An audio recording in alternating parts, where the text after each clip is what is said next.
edition of the What You've Been Watching podcast. I am your host, the enamored, marvelous Mike Dudley, followed as always by my co-host, cohort, and youngest brother, the stuttering Marcus Neil Dudley, MD3, checking in on the YOU. What's going on out there in podcast land? We are broadcasting live from What You've Been Watching Studios, Southside, somewhere near Wakulla Springs, maybe between there and Doak Campbell Stadium as they renovate it. You know, again. Rip a bunch of rich people off of their hard-earned money. That's exactly what it is. Those poor rich people. As you can hear, this is a very special episode, so don't get mad at us if you hear extra sipping of beverages, if you hear some extra chittering and chattering in the background. It's a celebration, bitches. It's a celebration. We are doing hard work for you. We have very special guests with you today. One, Father X. Our father. You've heard him on the podcast before. Big Daddy Scotty. Yes, Scott Dudley. What is your, give him a little bit of your geek and movie bona fides, as it were. Just hit him with a couple favorites real quick. And couple of favorite movies? Yeah. I'm everything from Lock, Stock, and Two Smoking Barrels to I hate some of the movies that you guys love, so we're going to get in. We're going to be battling. We will definitely we're going to discuss be battling on that, and you're going to be wrong like usual, or else I'm going to write you out of the will. So, there's just that. That's all. So, I love movies. The darker, the better.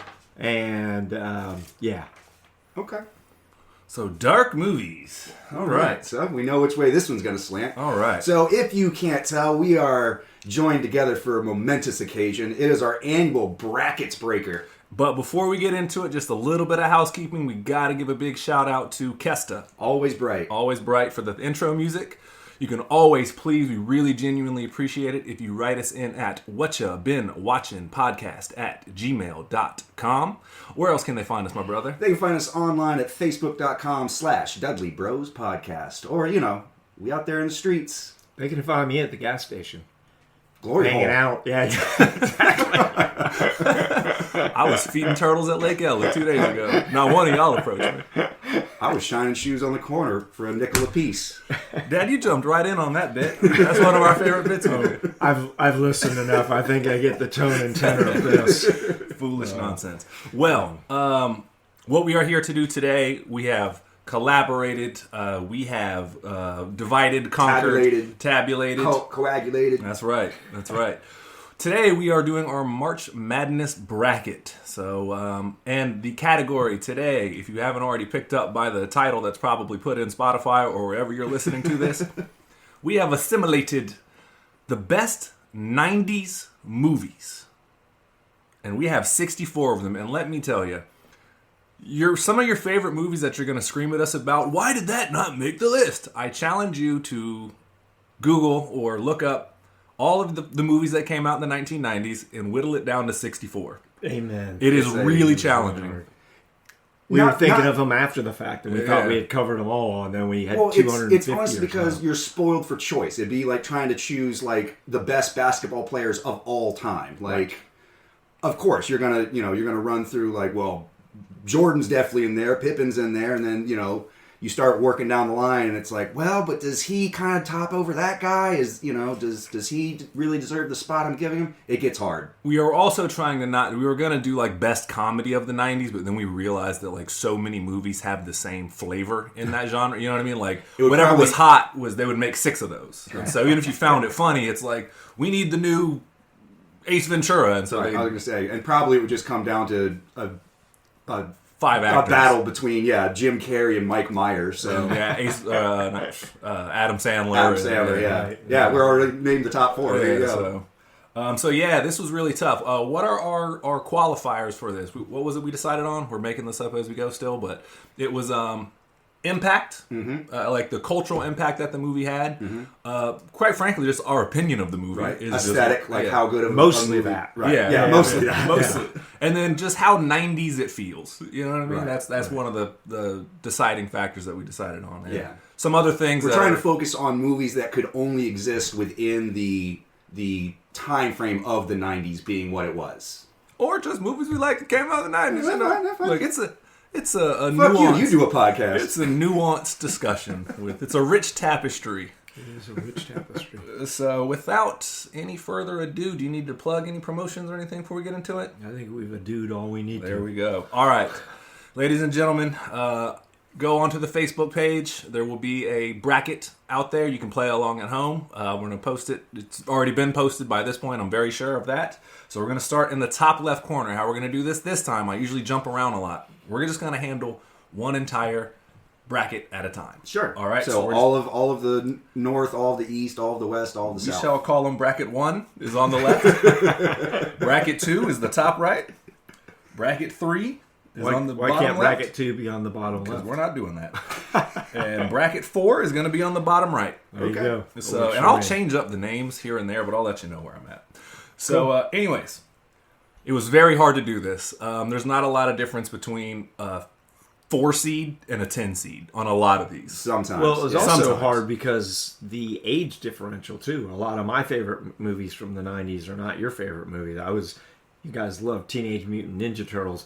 I could, watch it, but it's not my favorite. To be fair, of the 90s. Everyone loves Teenage Mutant Ninja Turtles. Well, I mean that's fair. I liked it too, but it's there's some movies there that definitely are more than just kid movies. Yes. Yeah, I've actually done way more homework on this than y'all might want to know. But anyways, we're going to start top left. Our number 1 seed, we all do, I'll just quick how the sausage gets made. We all rate these movies A to F, as I just kind of call out movies.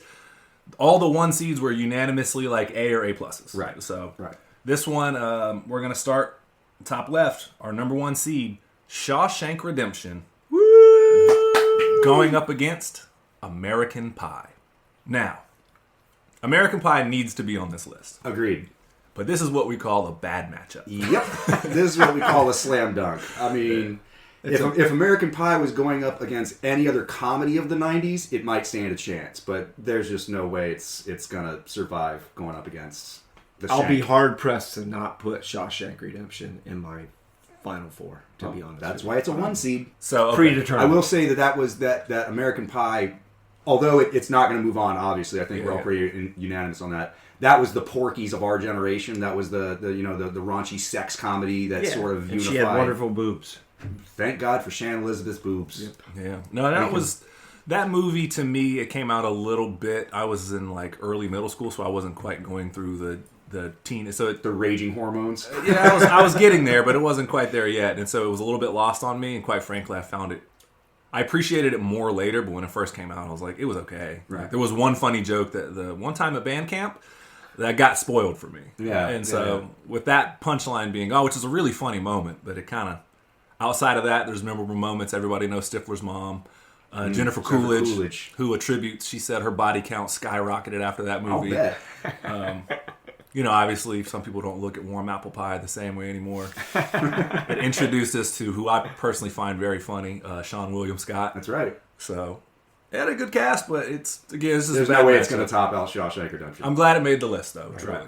Right. So- This is a true, just like the NCAA tournament. Sometimes the number 1 seed has to play a 16. And Yep. That's just the way it works. And very rarely does the 16 win. And Only that once will in not history. be the instance here. Yeah. Once in history has that happened. Right. Not that long ago either. But it won't be American Pie. It won't be Yeah. American Pie. So, Shawshank. Bye, Miss American Pie.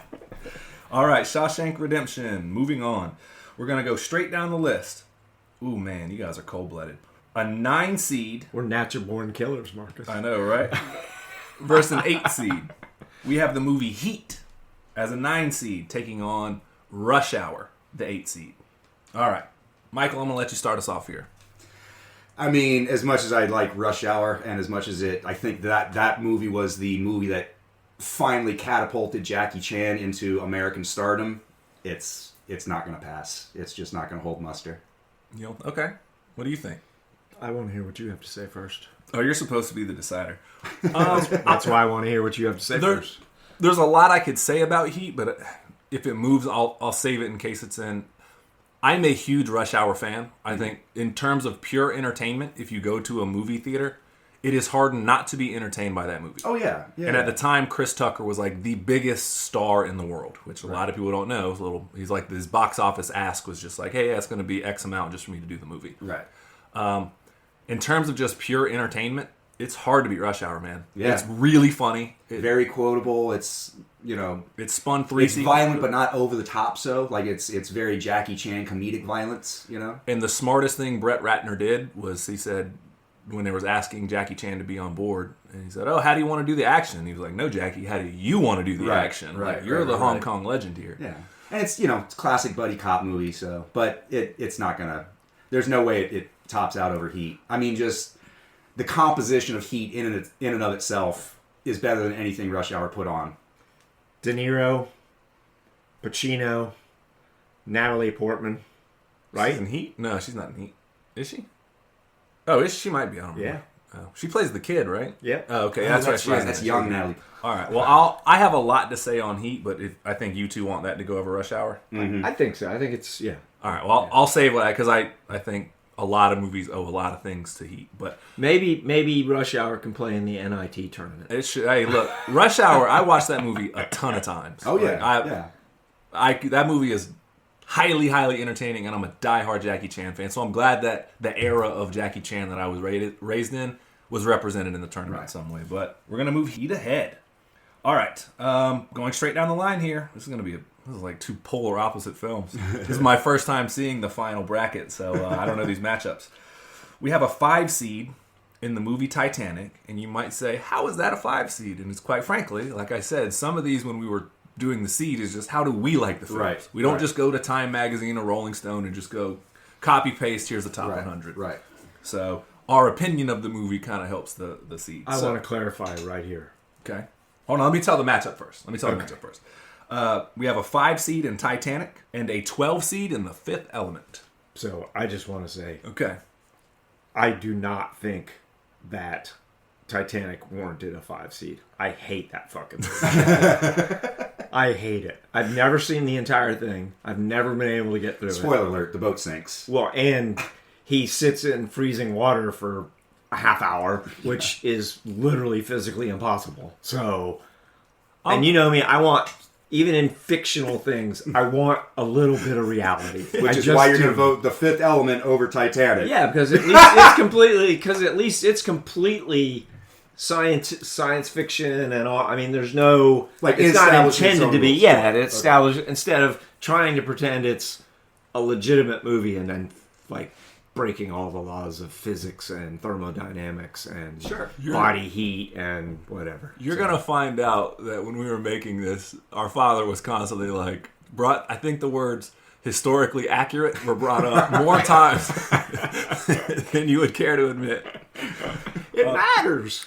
Okay. It matters. Look, I've only seen. I'm thumbs down on Titanic. Look, So you're voting Fifth Element over Titanic? 100. Okay. Every day, every way. Okay. All right. Well, Okay. That's an interesting take. I'll tell you this much: I've never seen Titanic all the way through either. I've seen a fast-forwarded version that gave me the gist of the movie. Sure. I watched the boat sink, like the actual. What was it about? I know, right? I enjoyed it for that part, but yeah, I watched the opening sequence. I was like, oh, well, they tell me everything that's going to happen. Bingo. And so after that, I did a little film project way back in the day in middle school. And so we took kind of like the evolution of CGI in movies. And so we took the boat crashing scene where the guy falls off. So I've seen that. My friend, Seth Rico, we'll just call him, was a bit of a horn dog. So he showed me the Kate Winslet scenes enough times. That was worthwhile. But I'll say this, man. Or those were worthwhile. The cultural impact of Titanic in the 90s can't be ignored. So, sadly, I like The Fifth Element. I think it's pure camp, and I respect it for that. Mila Jovovich is really awesome, and I get why everyone likes that movie. I think I would be doing Titanic a grave disservice if I don't give it the vote. Sure. And even though I don't think I want to, like, personally, I think that movie was everywhere. I'm leaving. I'll get used to that. Wait till Ghost Rider gets voted over The Matrix or some shit. Michael, some Nick Cage off the wall direct to DVD. I know what's coming with that for sure. Yeah. So I'm giving it to Titanic. It's Even though I just that movie was everywhere. The sound, like, So it sounds I mean, like you're the it's decider on pretty undeniable that Titanic was like one of the movies of the 90s. I mean, just that. It is. in It's terms iconic. It sucks, but it's iconic. Well, I mean, yeah. I mean, Ted just, Bundy was iconic too. That's true. That's true. So was the plague. Yeah. Yeah, the plague was. No, that was bubonic. Oh, right.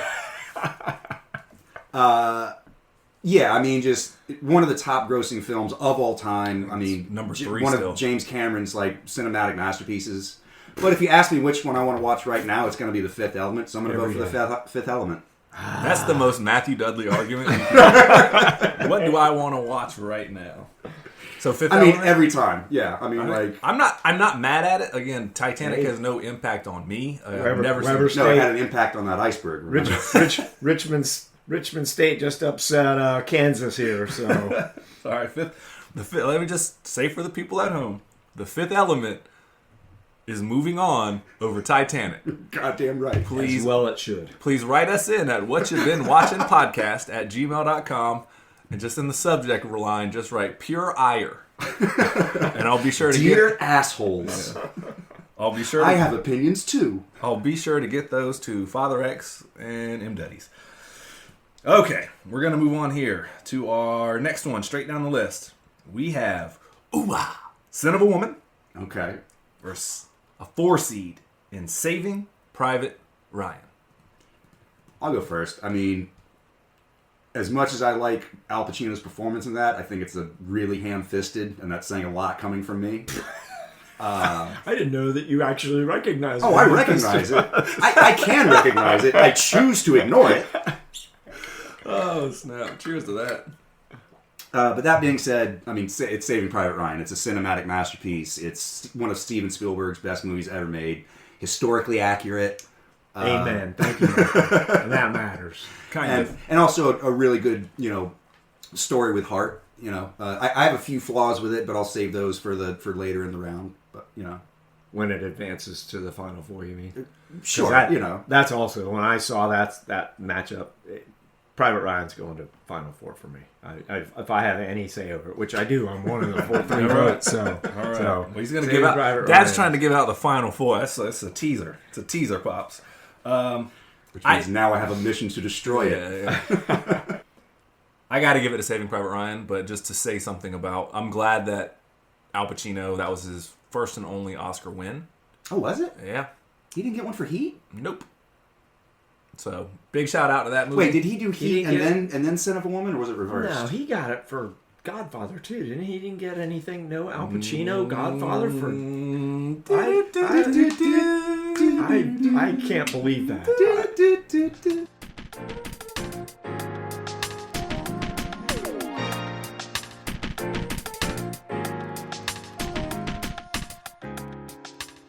Welcome back to the What You've Been Watching podcast, where Dad just ate shit.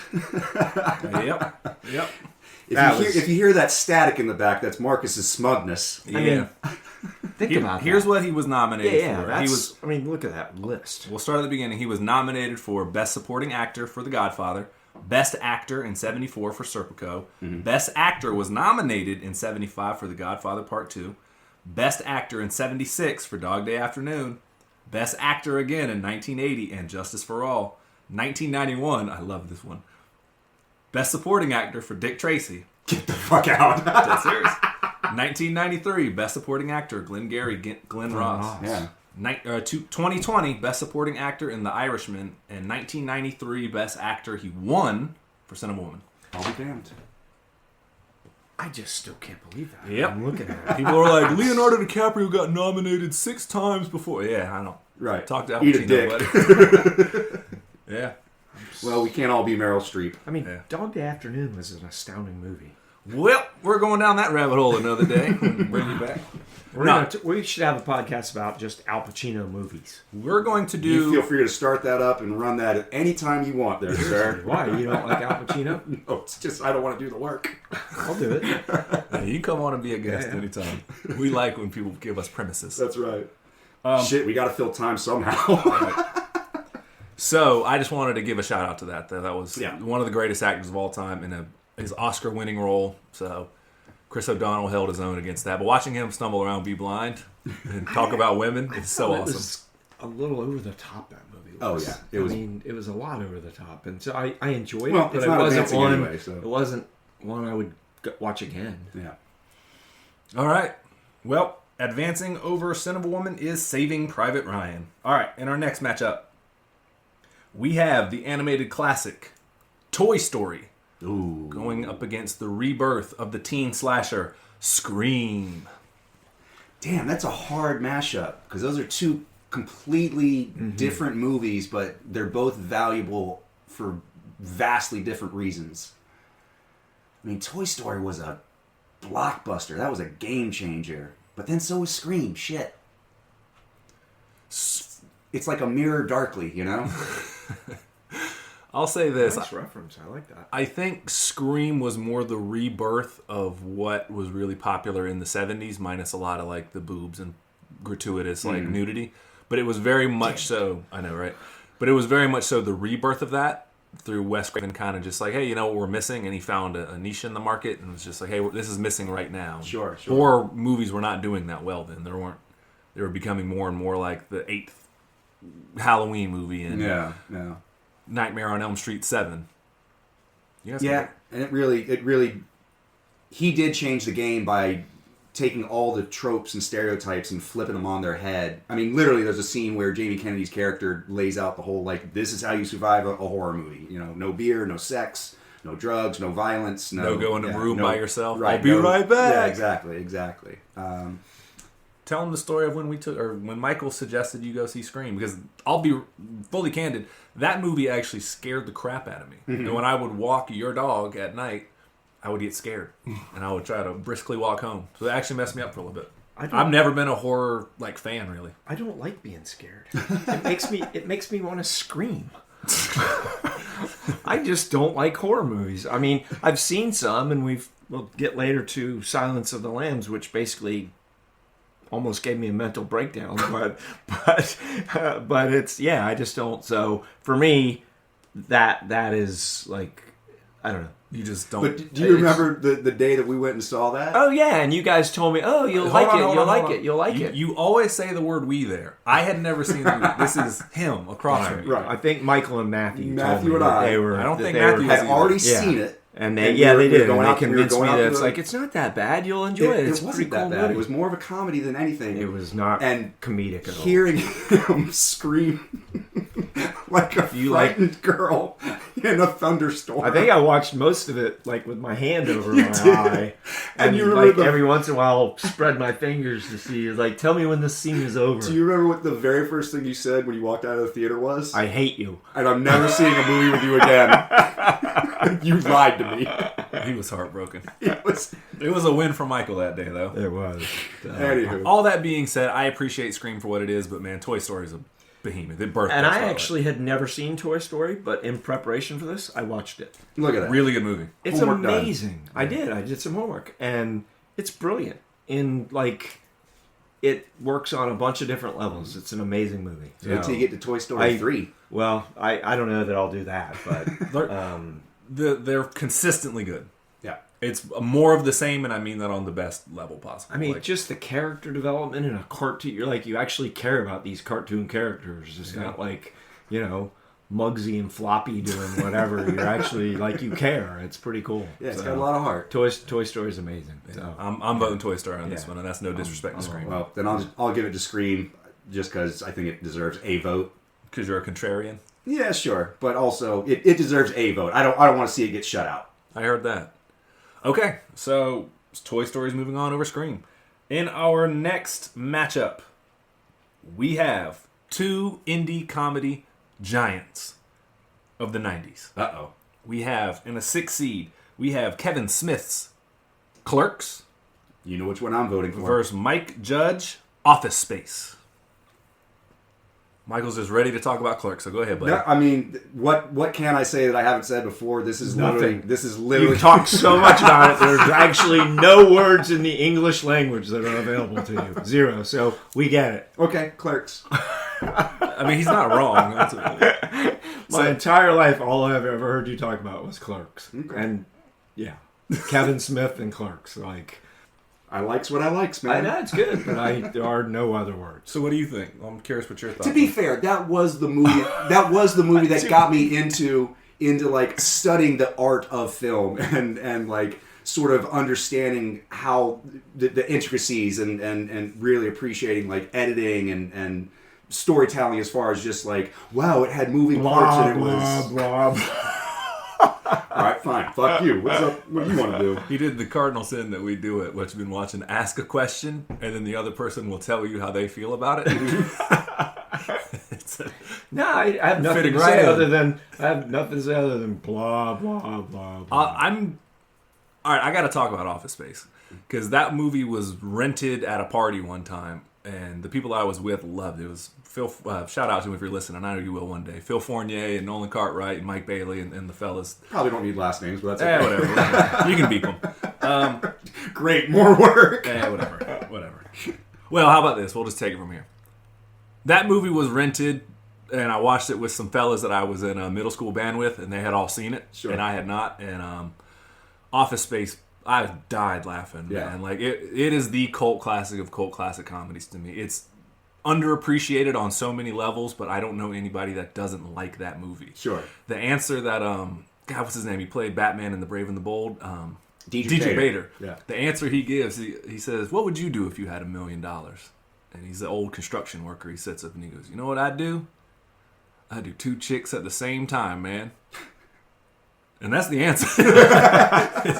There's so many little that I've never seen a patient delivery in this movie that Mike Judge, the director who does Beavis and Butthead, in live action was like, his timing as behind the camera is so unique to anybody else, and I still think that to this day. So I'm a big Office Space fan. Yeah, well, me too. I love that movie. Yeah. I thought it was really clever, really smart. It was a really smart movie.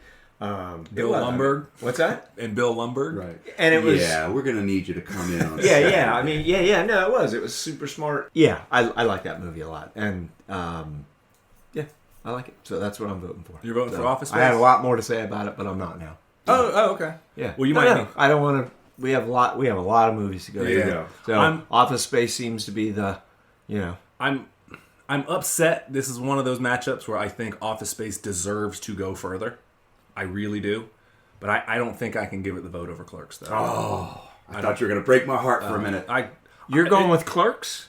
It's Michael. I'll tell you this: it's way closer than you might think. Mm-hmm. Way closer than I really like Office Space a lot. For sure. I just got outvoted, and you guys are out of the will. Yeah, so what's 0% of nothing? No, that was, trust me, I won't give you a percentage, but it's Clerks almost didn't advance. Okay. There's a world in which it didn't just. I won't in a sliding door scenario. Yeah, it didn't advance. Yeah, I don't know. Maybe I think for your age, it was a super age-appropriate movie, Clerks Sure. was. And it has a lot of fond memories for you, and I get that. There's movies that I like that I'm like, why do I still like this movie? Sure, and sure. like whatever.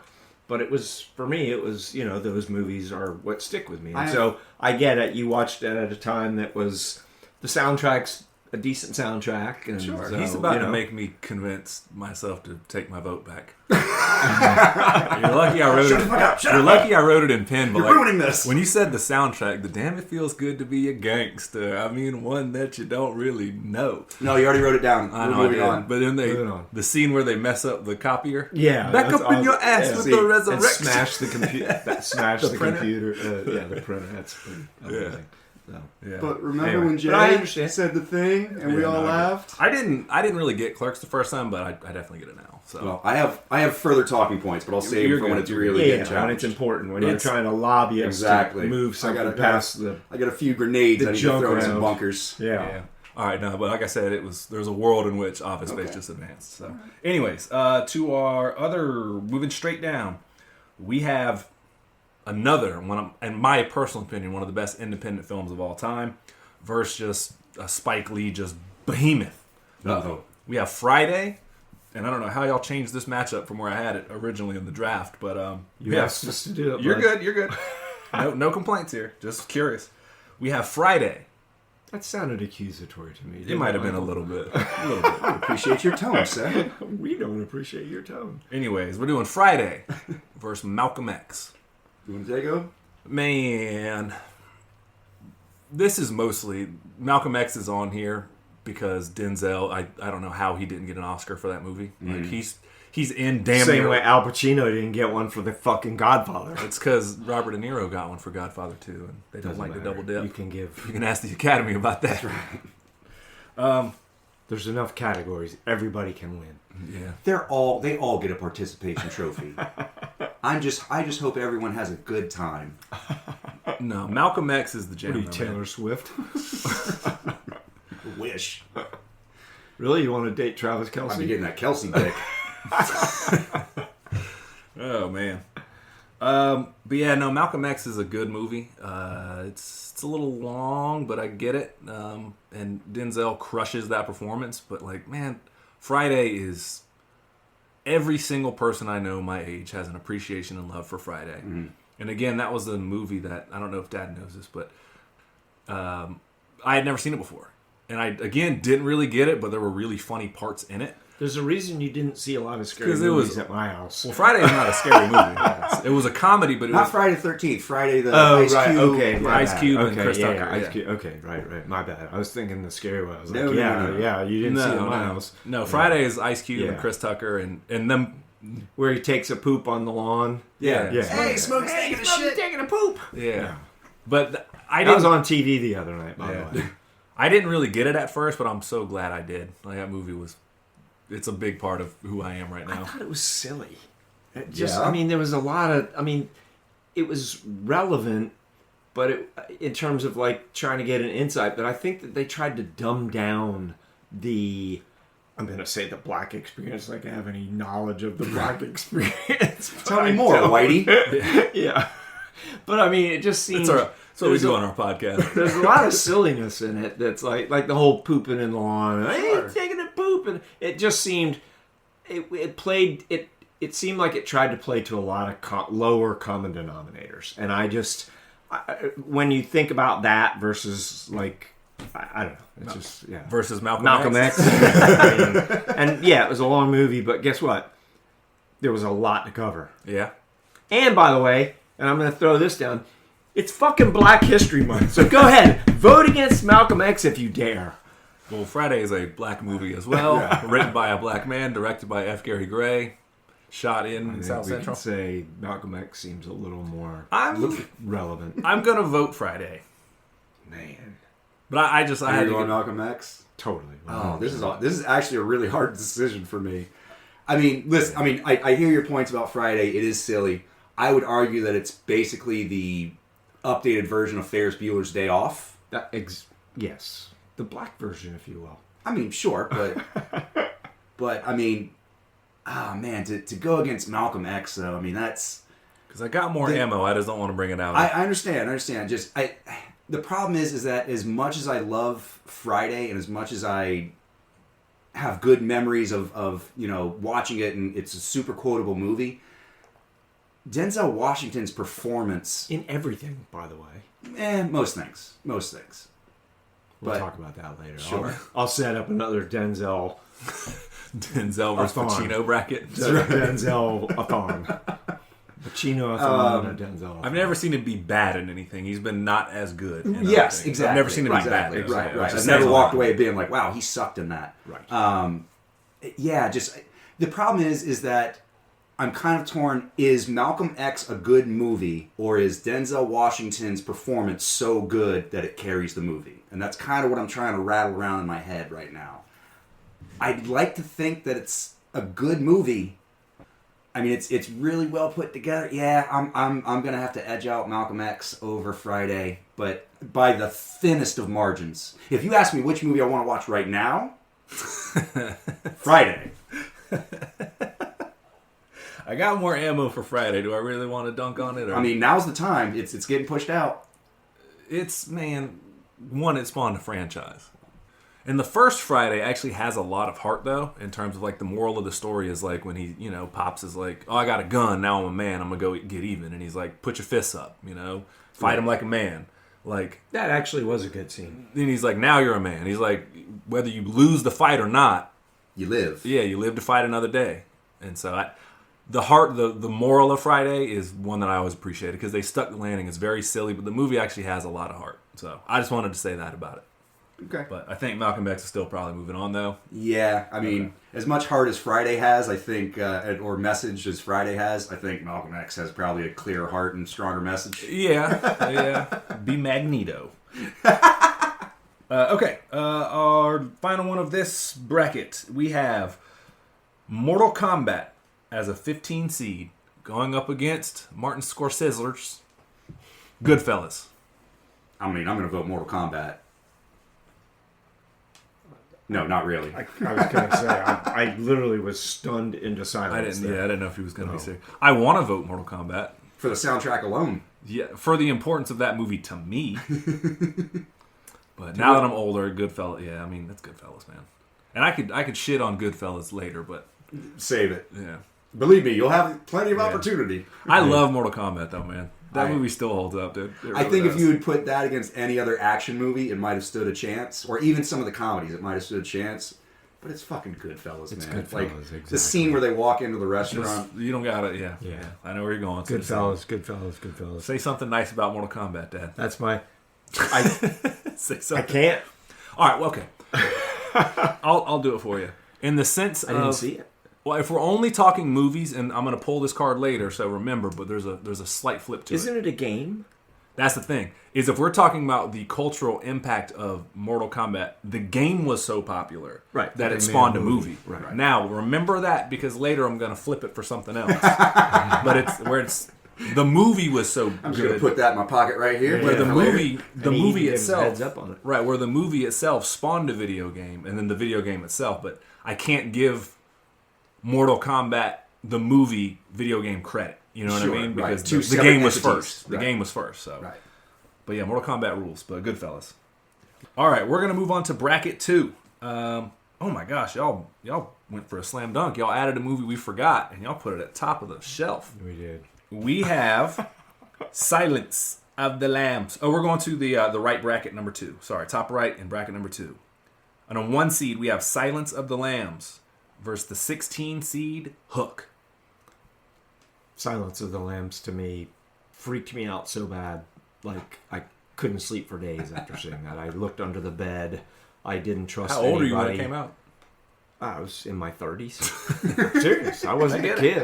It really freaked me out. Honestly, it made me think about, like, probably more than people on the podcast want to know, but what's the difference between a psycho killer and any of us? Like, because the guy was really normal. Women in my basement. Well, no, but he was normal out in public, and so everyone became suspect. I mean, he basically had a plan, and he basically and it made me just start to.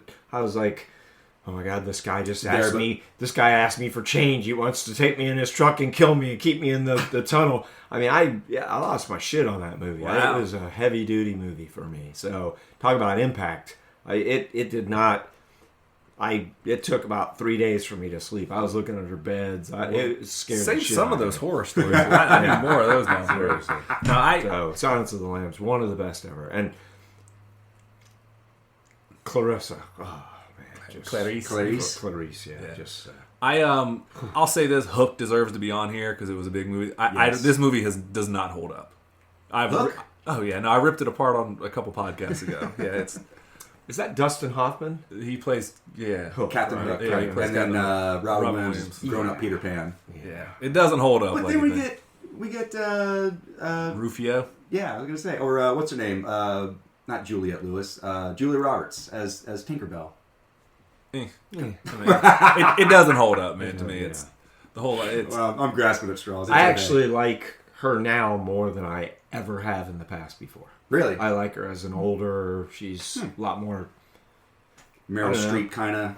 Yeah, she's I don't know, sexy and nice, and like seems like a decent human being. And where Julia Roberts earlier in her career seemed kind of like somebody I would never want to date. So.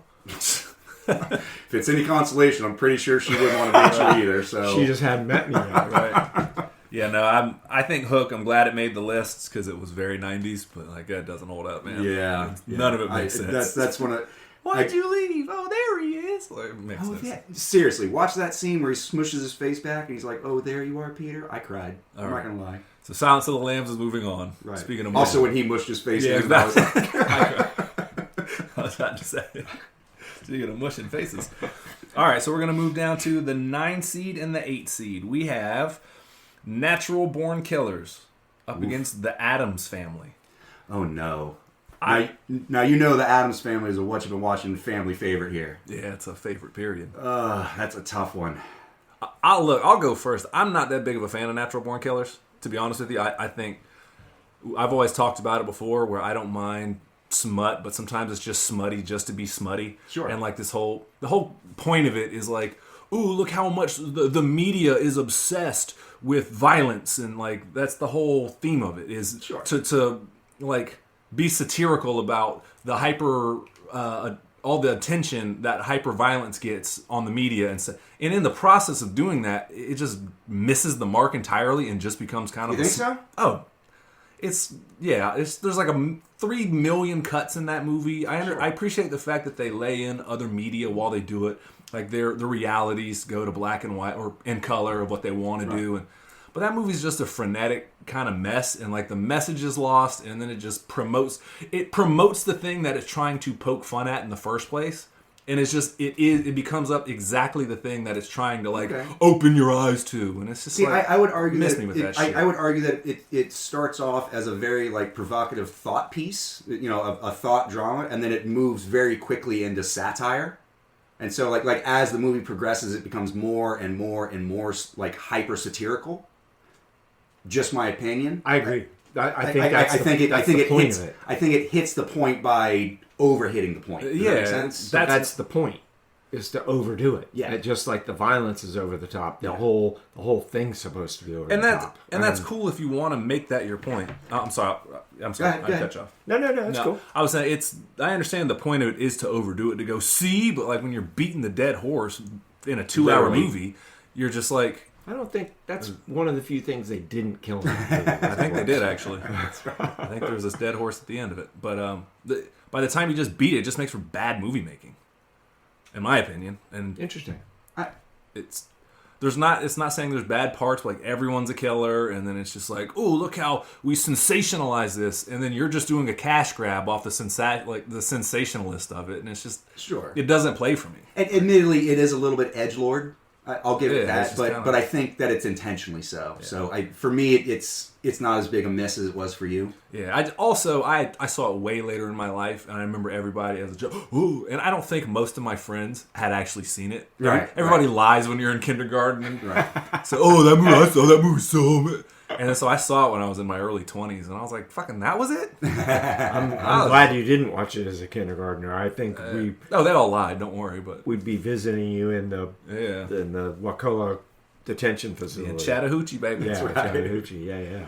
So that movie's snuck you in a Snickers. Don't ask me how. I don't, as you know, I don't really like super violent movies. That's just not my, I don't like really, it's not true. Violence is okay. For everybody out there, I just want to say violence is okay. That's the ends justify the means. But I would say that, not really. But the over-the-topness, it was so over-the-top that it didn't feel... I was okay with the violence because it was just so over-the-top that you go, well, it's preposterous and it's ironic. And so it worked for me because, you know me, I'm squeamish as heck. I don't really like... violence, but it was so over the top that it almost felt cartoonish, but that was sort of the point of it, to be cartoonish and to desensitize, and I don't know. So Natural Born Killers over Addams Family. I mean, I can't vote. Addams Family to me is one of the best adaptations. Barry Sonnenfeld, the tone of that movie is so perfect. You know what? It is. It is a great family. I'm not gonna lie. It might be a perfect family movie, but it is. I think in terms of 90's cultural impact and as just pure movie aesthetics, Natural Born Killers is going to top out. You talked about the black and white stuff, so it's not... I will say that it's a mess of a movie. It is. The editing is dog shit. It is. It is. Because even... It's supposed to be what they're envisioning as their reality, but a bunch of time things go black and white without there being even that premise, or that you're like, well, why did it just switch to black and white here? And it was like a tool that they used, like, I have a hammer, so I'm going to use it. And so, it's a mess, but I still think that it was, I don't know, man. Woody Harrelson pretty much killed it. Juliette Lewis she's made for roles like that. I mean, she's as psycho as they come. I think she actually probably is like that. I don't know. We love you, Juliette Lewis. Please come to the podcast. I would not. was- I would not date her. I don't know if they still are, but she was married to Todd Phillips for a long time. The director, Really? writer of The Hangover, The Joker. Oh, really? Yeah, Okay. yeah, Todd Phillips. Okay. Did Old School. It's a great movie. Is that what makes her so angry and so Maybe. good in psycho Maybe. movies, or because Maybe. she's nuts? And I mean, she is like she's in that. She is. She was in that other Woody Harrelson movie, Zombieland, and she. I mean, Juliette Lewis? yeah, isn't she in that? No, No, I don't think so. No. If so, No, that was Zoe Deschanel. no. It's no, it wasn't. Emma Stone, bro. Emma Stone, sorry. Emma I always Stone, get this no, confused. but okay. So what else was Juliette Lewis? There was another role that she played that The she Weight of was, the Gun. she was in True Romance, maybe. No, that was Patricia Arquette. Oh yeah, that's right. Yeah, she's in another movie that's so similar to that I'm just like, that's her. Right. Like that's so. Yeah, I don't know. I'm just Oliver Stone is kind I'm of good. lost on me. So Whatever you think- guys decide. No, because I'm voting Adam's Family and he's voting. This is why we brought you in, because this is where Michael and I would yell Adam's at each Family. other. Really? Wow. I like your vote. Quelle surprise. Yeah. All right, okay. You know what? I'm Et tu, Brutus. That's right. I'm actually not mad with Adam's Family going over Natural Born Killers. That's okay. We had to have a discussion about Natural Born Killers. Sure. It was Yeah. worth it. That movie missed the mark for me, but I get why it's on the list. Okay. All right, Moving on. so Adam's Family over Natural Born Killers. We're going to move down to a 5 seed, Unforgiven, Best Oscar Picture winner, versus Cape Fear. Cape Fear. Julia, Yeah. that's right. Yellow Jackets, the TV show. If you Have not haven't seen seen it, that, sure. watch it. That's what I've been watching. She's amazing. Okay. She's a nut. No, I like her as an actress. She plays crazy. Was really Cape well. Fear the one with De Niro. Robert De Niro was like counselor? And and he's on the Yeah, boat- he played he played the not Jimmy. He played the crazy guy that was Right, but it was a remake of Jimmy Stewart. Jimmy Stewart Yeah. and who was the other guy? Gregory Peck. Gregory maybe? Peck, that's who it was, you're right. Cape Fear. Yeah.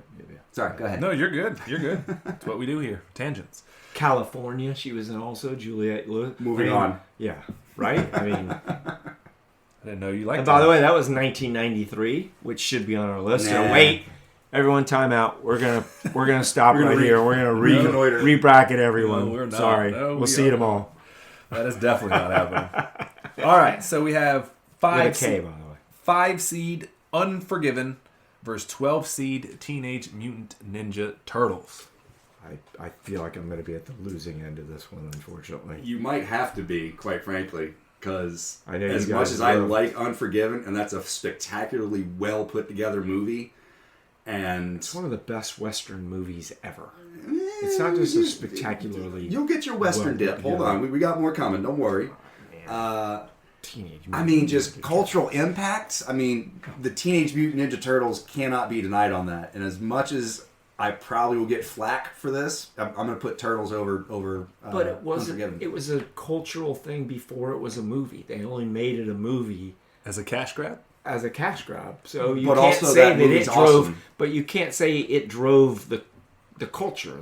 It cashed in on the culture, but it didn't drive the I culture. would argue that the Teenage Mutant Ninja Turtles movie drove the culture more than Unforgiven did.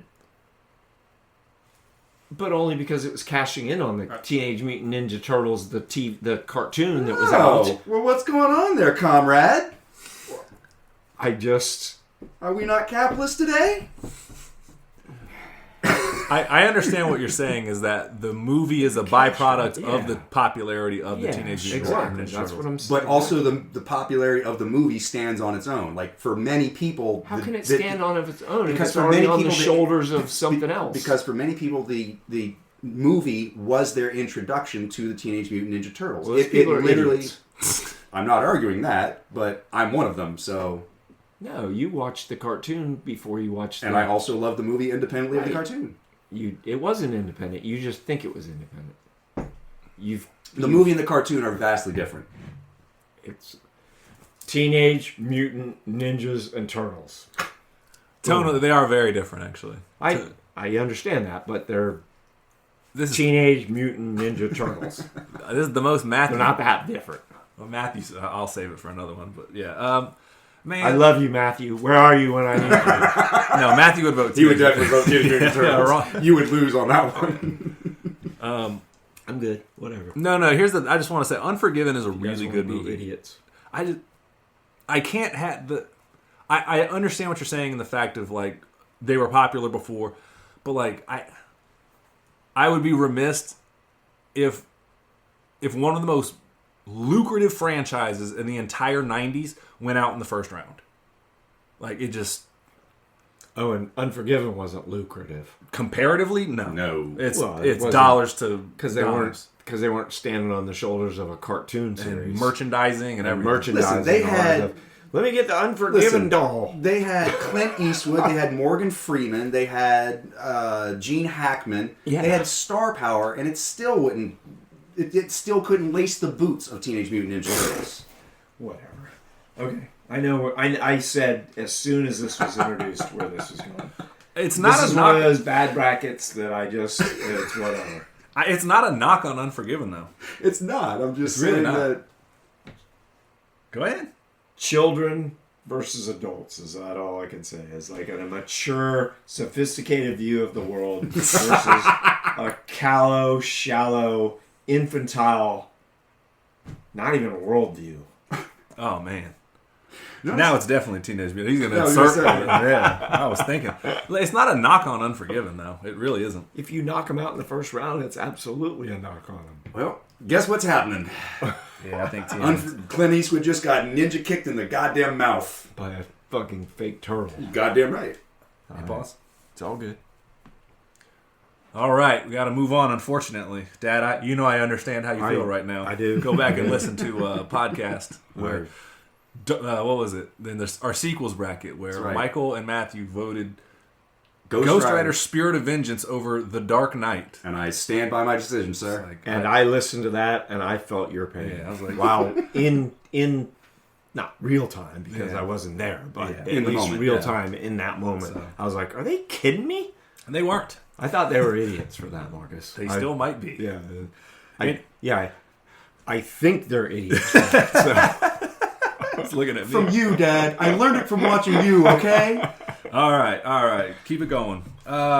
We have a 13 seed taking on a 4 seed. Man, we got some good movies here. If the 4 seed is okay, we have Jerry Maguire, which is again says a lot about how tough these movies are. If Jerry Maguire, Oscar-winning Jerry Maguire, is a 13 seed, taking on the Bill Murray, some would say instant all-time classic Groundhog Day.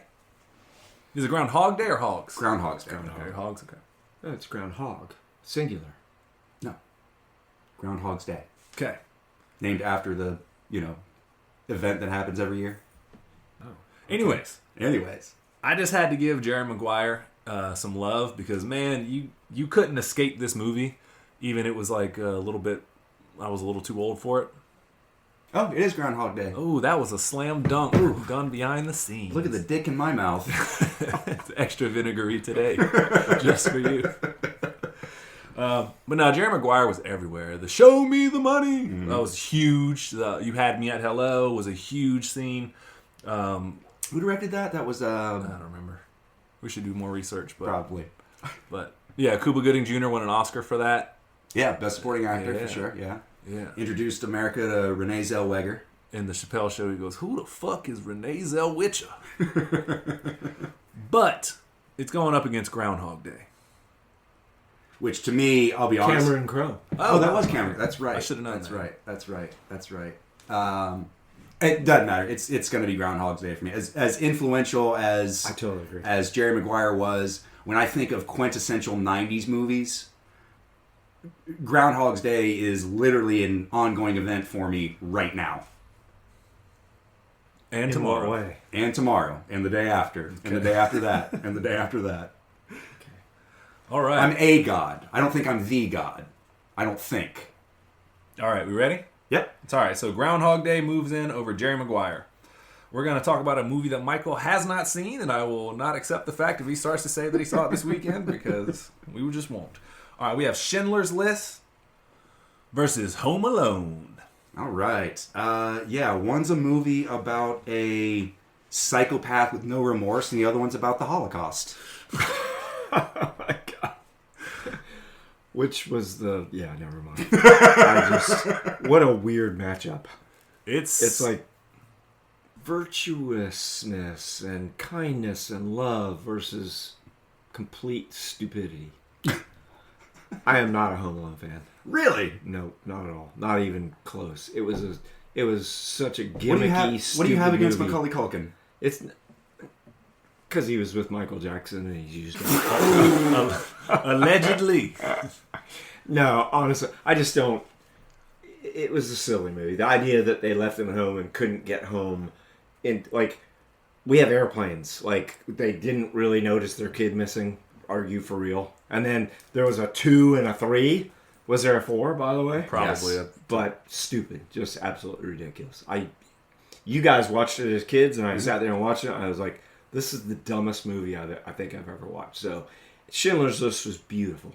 Absolutely. I would like to think that more people would have done such a thing during the situation. Yeah, historically you'd be surprised. No, obviously. I mean, you're a product of your times, but he wasn't, and that was brilliant and amazing, and I think it's one of the most beautiful movies ever. So I can't even. The fact that we're even talking about it against Home Alone, it kind of They're important 90s movies. There are people right now being like, "Are you fucking kidding me?" Home Alone by a mile. I guarantee you there's somebody listening saying that. I can't help the way they were raised, Marcus. I can only do the best I can. And I will say that I have yet to see Schindler's List, but I have been left by myself home alone many times, so I'm going to vote for Home Alone.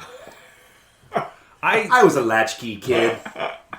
you weren't. I was the definition of a latchkey kid. Yeah, I guess you are. Yeah, you were. Hurts to hear it. Did we just realize something about ourselves? You worked. You did what you did. Yeah. There wasn't no hard feelings. I like Home Alone a lot. Obviously, I was the target audience. I was in like preschool when it came out, and so I've seen it 1,000 times. In my opinion, it doesn't hold up as much as an adult, and quite frankly, I don't even think of it as a 90s movie. I think of it more of a Christmas movie. Right. And so if we were doing Christmas movies, I might vote for it. Yeah. So but Schindler's List. Interesting concept for next season, maybe. Right. I don't know. Christmas movies. I gotta vote Schindler's List on this one. Y'all know I oddly like that movie way more than I probably should. Yeah, that sounds actually a little creepy. Yeah, there's just a certain scene that Listen, I'll say talk what you about want, later. but they were snappy dressers. Yeah. All right. Oh man, y'all really did me y'all matched these two movies up. We did. Rat bastards. You rat bastard. Rat bastards. How is that movie an 11 seed? I call shenanigans. So, some of the seeds, Marcus, we just had. They're really hard. Yeah, Trust me. We were trying to. A lot of it came down to we wanted to change the seed, but everything else was so well in place that it was hard to shake it up. So you're just like, well, fuck it, I guess. Or if you're just doing 16s against, Yeah. ones, it's pretty easy. So you have to put a weird seed in there. Plus, maybe they had an off year. That movie had an off year this year for the conference play, and Bunch of they freshmen. snuck in. They, I like it. I like it. You know. Okay, so we have 6 seed Thelma and Louise versus 11 seed, which I had it higher initially, but like I said earlier, there's not a lot of difference between a 5 seed and like a 10 or 11, 12 Hey, seed. they're in the dance. That's what you're matters. right. That's it. They're in the dance. Thelma and Louise versus Leon the Professional, or just the Professional, whichever one you want to call it. The Jean Reno, Natalie Portman assassin movie. Now, I'm going to go first, and I'm going to talk Leon first, but I also want to talk Thelma and Louise. Go ahead. This is one of the movies that I recently did some homework on. Hey, Marcus, why don't you go first? I will, don't worry. I got the pen and the paper, and sometimes it's time for me to assert myself. I love Leon. And he's had a knife. He's got a gun. Oh, my God. Any problems here? I love Leon the Professional. I don't know if I've told this story. I know I've told it to you two, but back in the day, they would release movies on DVD that were on tape, and it was a big deal. Like, oh, this movie is finally getting the release it deserves on DVD. Right. And Leon the Professional was one of those movies. And it came out around the time of Chappelle Show had come out, and then Scarface had come out, and that was a big deal because like everyone had never been on DVD. Yeah, on DVD before, and they do it with like, oh, it's a two disc collectors, whatever. I still have that. It's amazing. Yeah, and Leon the Professional was one that came out, and I had never seen it. And those 3 movies at that time in my life, it was right when I had moved out and staying at the old crash pad. Those 3 films, or Chappelle Show got broken in my DVD player just from playing it so much. Scarface was on all the time, and Leon the Professional. Sure. So Leon the Professional it's hard for me to truly give an honest opinion of this because I just love the movie so much. I love everything about the character, the way he waters his plants, all the idiosyncrasies that make him him, the idea that this whole thing could go away if all he did was just keep his door closed, and his world is the exact same, but for whatever reason, he opens it up for Matilda. I love that movie. So if y'all want to talk that or Thelma and Louise, I got ammo for both. So my vote for this would be Leon the Professional, but I want to hear what y'all have to say about Thelma and Louise too, because it's a very important movie. So it is an important. I loved Thelma and Louise. I did. It was cool. Susan Sarandon and Gina Davis. Yeah, Gina Davis were amazing in it. Brad Pitt wasn't in his prime. I mean, but he was still damn good in that was the thing that launched his career for certain. I mean, and just that and True Romance. Right. So, spoiler alert: when they drive off the cliff, that's a pretty amazing ending to a movie. Yeah. Like that was a pretty that's not a common. I'm with you. That's not a common like ending to a movie where like most people want to walk out of the theater happy, and I kind of, not happy wasn't the right word, but I at least felt like, that was solid. Like, you know. This is about to just turn into a discussion about Thelma and Louise, because I hear what you're saying, but yeah. And really what it is Thelma. Yeah, Thelma's Gina Davis, which they both got nominated for Best Actress. Mm-hmm. It was one of the very few times that the screenwriter, a woman, got won for Best Screenplay. Mm-hmm. Ridley Scott directed it. Yeah. Oh, that's right. Yeah. And so, but she says at one point in the movie, she's like, when she Thelma, who was kind of like the people pleaser, was like quote unquote married to her father kind of situation. Yeah. Was like, I just feel like I've crossed the threshold and I can't go back, and that is so symbolic of them driving over the cliff. Yeah. And I'm like, what am I gonna do now? Just go sit in jail? Like, no, or till the dirt, dude. Go out, right. Better to burn out than to fade away, baby. Yeah. So here we are. Yeah. So it's a really I'm Leon the Professional, but I like Thelma. I'm Thelma and Louise. So Michael, I guess in this instance you might be the tiebreaker. Yeah, that's okay. And this is a really, really hard decision because I liked Leon. Of the two movies, I have a more personal affinity for Leon the Professional, just because I think that is a really. It can be an over-the-top movie, but just like Marcus said, there's certain things about it that are very nuanced and very subtle. I think that Thelma and Louise, for its time, was a very important cultural impact in terms of feminism in movies. Yep. Like it really was, the first time, not the first time, but one of the rare times that we got to see female outlaws, especially ones that were, sort of on a mission to reclaim their power and discover themselves and sort of like not just figure out what a woman's place in the world, but to defy it and move beyond it. Right. But that being said, I think that Leon's Professional is such I think that Thelma and Louise is just appropriately rated. I think Leon's Professional is underrated and deserves to be boosted a little bit. So I'm going to vote for Leon's Professional. All right. So before you write down, I want a chance to lobby because this is going to be a good one. This is sometimes why it's hard to get out of the first round. So you talked about Teenage Mutant Ninja Turtles being like iconic and part of the. There's a bylaw you're stepping on is you can't use Teenage Mutant Ninja Turtles against us. Anyways, go ahead. But you talked about it being so culturally iconic and so appropriate for the time. Right, but that was then. When you made that argument? Yeah. Well, I mean, if you're going to make that argument, everything you said about Teenage Mutant Ninja Turtles is even more appropriate for... I mean, there were people that were looking at that movie as a touchstone of, like, empowerment and, like, we can... I mean, really, it was almost quintessentially 90's. Anybody... I hear what you're saying. I mean, seriously, anybody and you guys are a bit younger, but for me, it was really the first movie where what you described it perfectly, and not just like defying our place, but making our own mark, doing that. Fair. Did you just use my own words against me? I did. But I mean, I think it was that completely, and anybody. here's where an age thing, and I'm not saying that you guys No, are. I'm not saying that. I'm not saying you're immature, but it is an age thing in terms of like when the seeing movie it came out, maybe it hit differently. Exactly. Okay. It landed differently for me than it did for you. Is all Sure. I'm saying. Okay. Because you were younger, and if you went back and watched it now, it would hold up. And I actually have seen it recently. Yeah. and within the past, like, you 6 would months. think they're badasses. Like They are. they owned that. Like and they I don't know. they took and Brad Pitt's in there, but he's like he's not their cathartic thing. No, you know, he's not their almost he's a catharsis. side character. Yeah, exactly. Yeah, he's like who was the they was it, do their thing because was it- they're Thelma and Louise. Was it Tommy Lee Jones that was the cop that was chasing him? No, that was golly, what's his name? Yeah, He was in Reservoir Dogs. Michael Madsen? He's in it too. The older guy. Harvey Keitel. Harvey Keitel. Yeah, that's right. why. I couldn't think of his name name at all. Yeah. I was like, I know he's in Reservoir Dogs. Yeah, Harvey Keitel. Okay, yeah. Harvey Keitel. Harvey Keitel. And Okay. he's trying to not let them be killed. He's like, just come in, we won't no, kill you. that's right. Yeah. I mean, it was- Damn, And they made the decision to just like, no, that's not. We don't want to spend the rest of our lives in jail. That would I got more degrade. ammo for- That would degrade everything we did if we went to jail.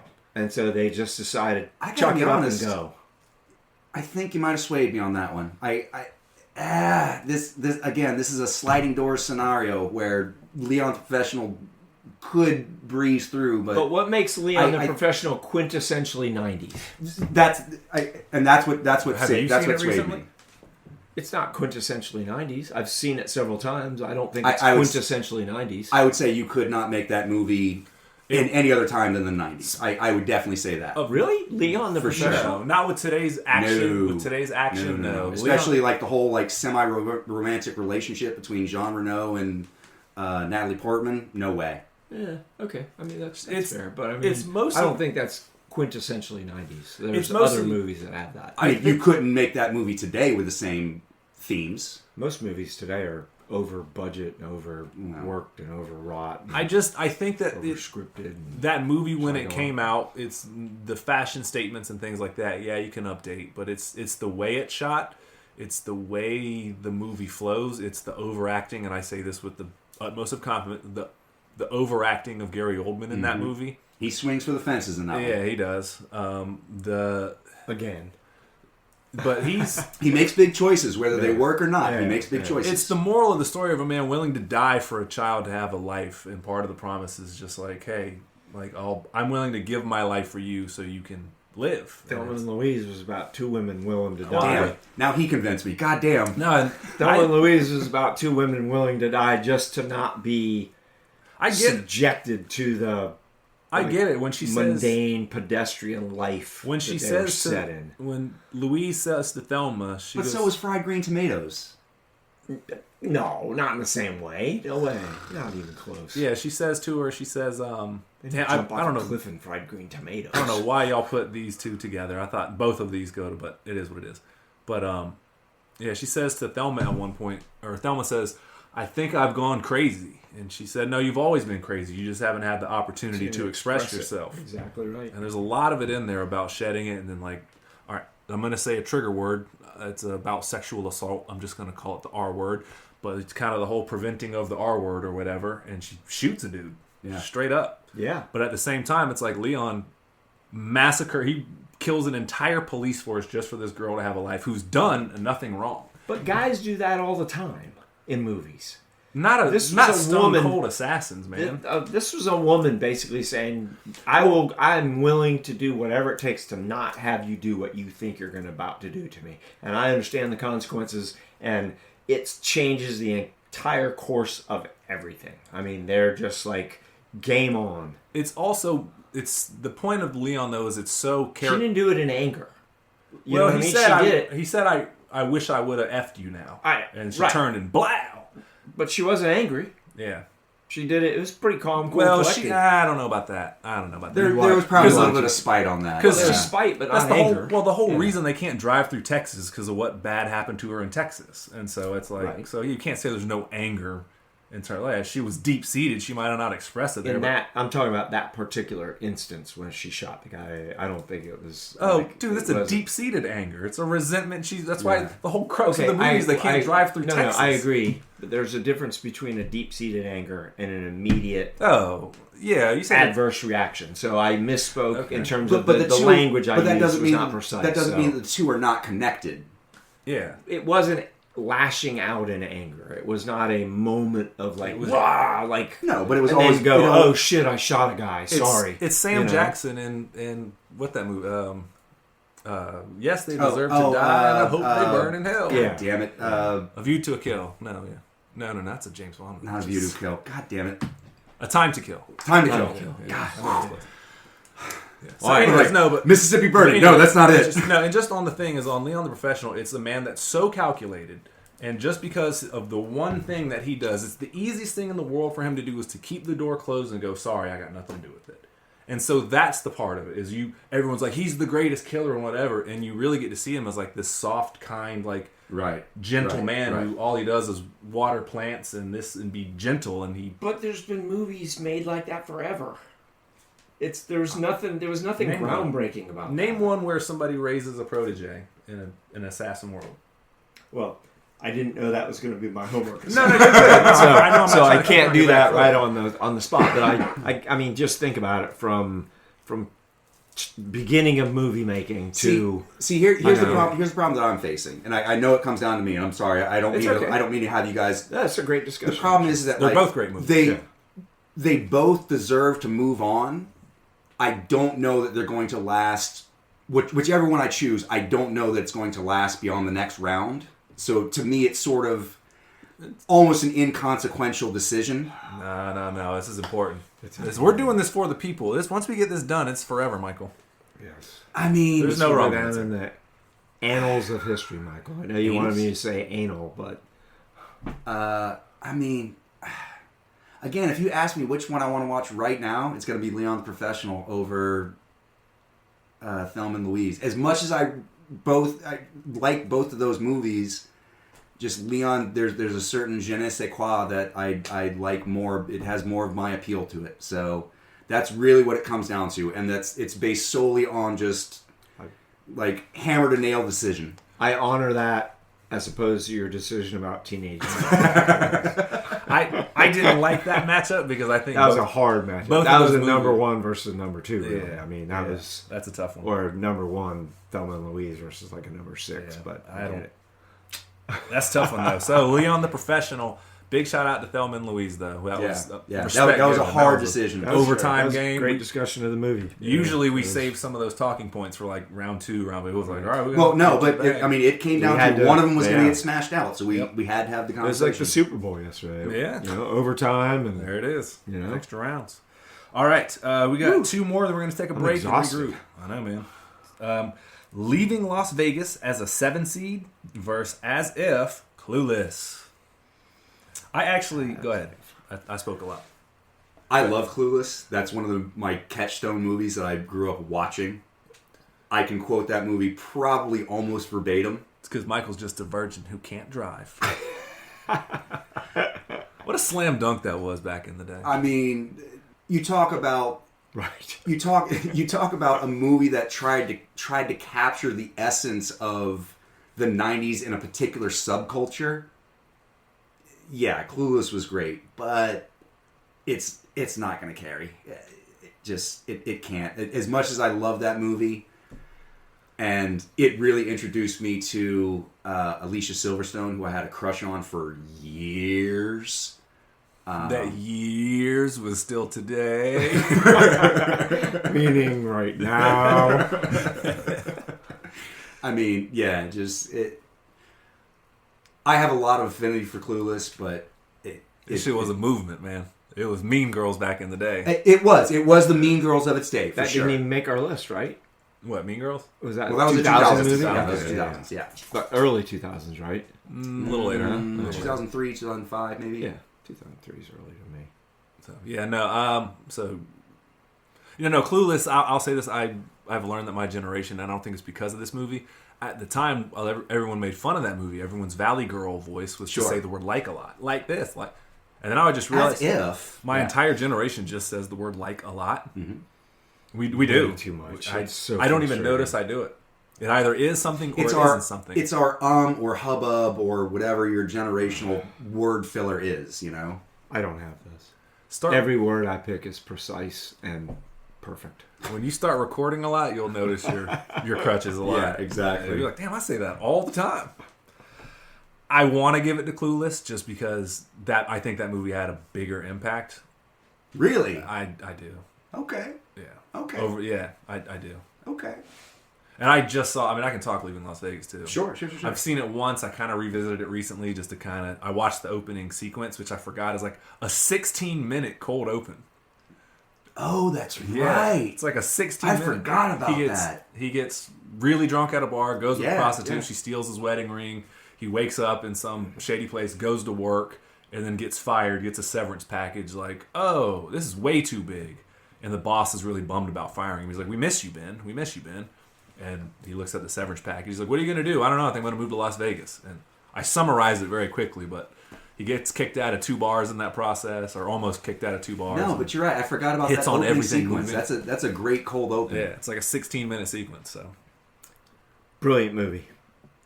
Leaving All right. Las Vegas. So- No, but honestly, I think you guys have actually convinced me on Clueless, to be honest with you. From an iconic, I really do. From an iconic, like, generationally speaking, what it meant to your... I know it. Sure. It's still on advertising. Like, people still reference it in advertising. I saw a billboard that for a lawyer in Jacksonville. She's like, oh, legally, like, it was like... There's Legally Blonde is one. Right. But I mean, it's the same. But you don't get to Legally same- Blonde without Clueless. Exactly. kind of thing. Exactly. Like, That's what I mean. It's So a touchstone. It's a culture. Exactly. Yeah. So, Leaving Las Vegas to me was, and I said I love dark movies, and it was as dark as it gets. Yeah.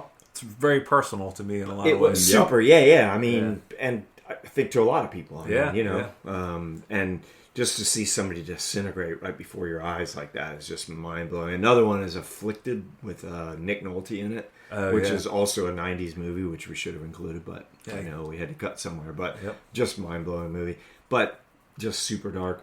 But I'm going to have to go with the idea that Clueless was probably more. I'm going to use your Teenage Mutant Ninja Turtles stupid ass argument.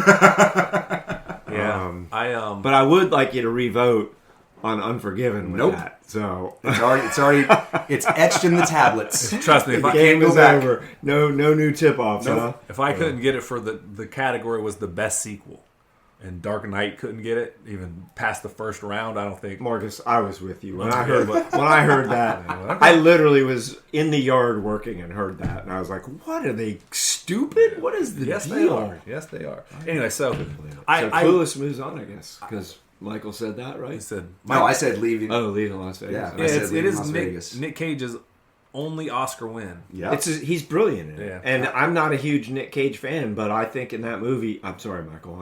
Am I allowed to stay here? That's fine. That's okay. I mean, but he was brilliant. Even if The you're not a movie Nick was Cage brilliant. fan, you can't deny his movie was brilliant. capabilities in that movie. Yep. He's killer.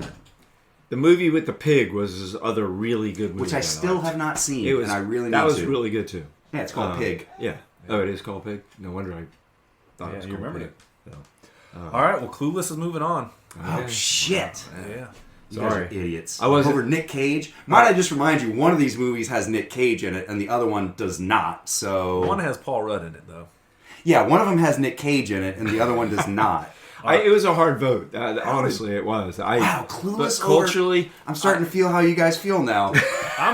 I'm mad at y'all for this seeding process. I truly I'm am. mad at you for not moving Unforgiven on. That's the dumbest thing I've ever fucking heard. We're good. So we're all moving forward with bitterness and hatred from now on. Yeah, That's now I'm that's not the name of the voting for game. either one.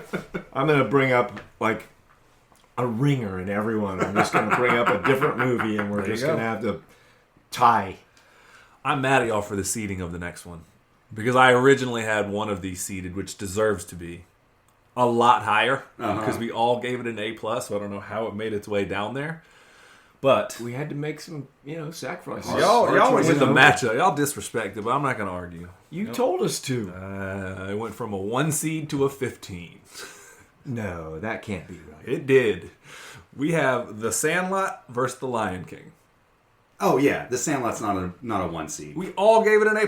Nope. Yes, I did. We all gave it an A+. I didn't know it made it down to a 15. Yeah. I thought we were moving it down to like a 4. So Yeah, that was, we all gave it an A+. But whatever, the matchup is what the matchup is. It's all good. I'm not going to bitch. Hey, they had an off season this year. That's right. They weren't hitting their threes. They were under 50% on their threes. So Sandlot versus Lion King.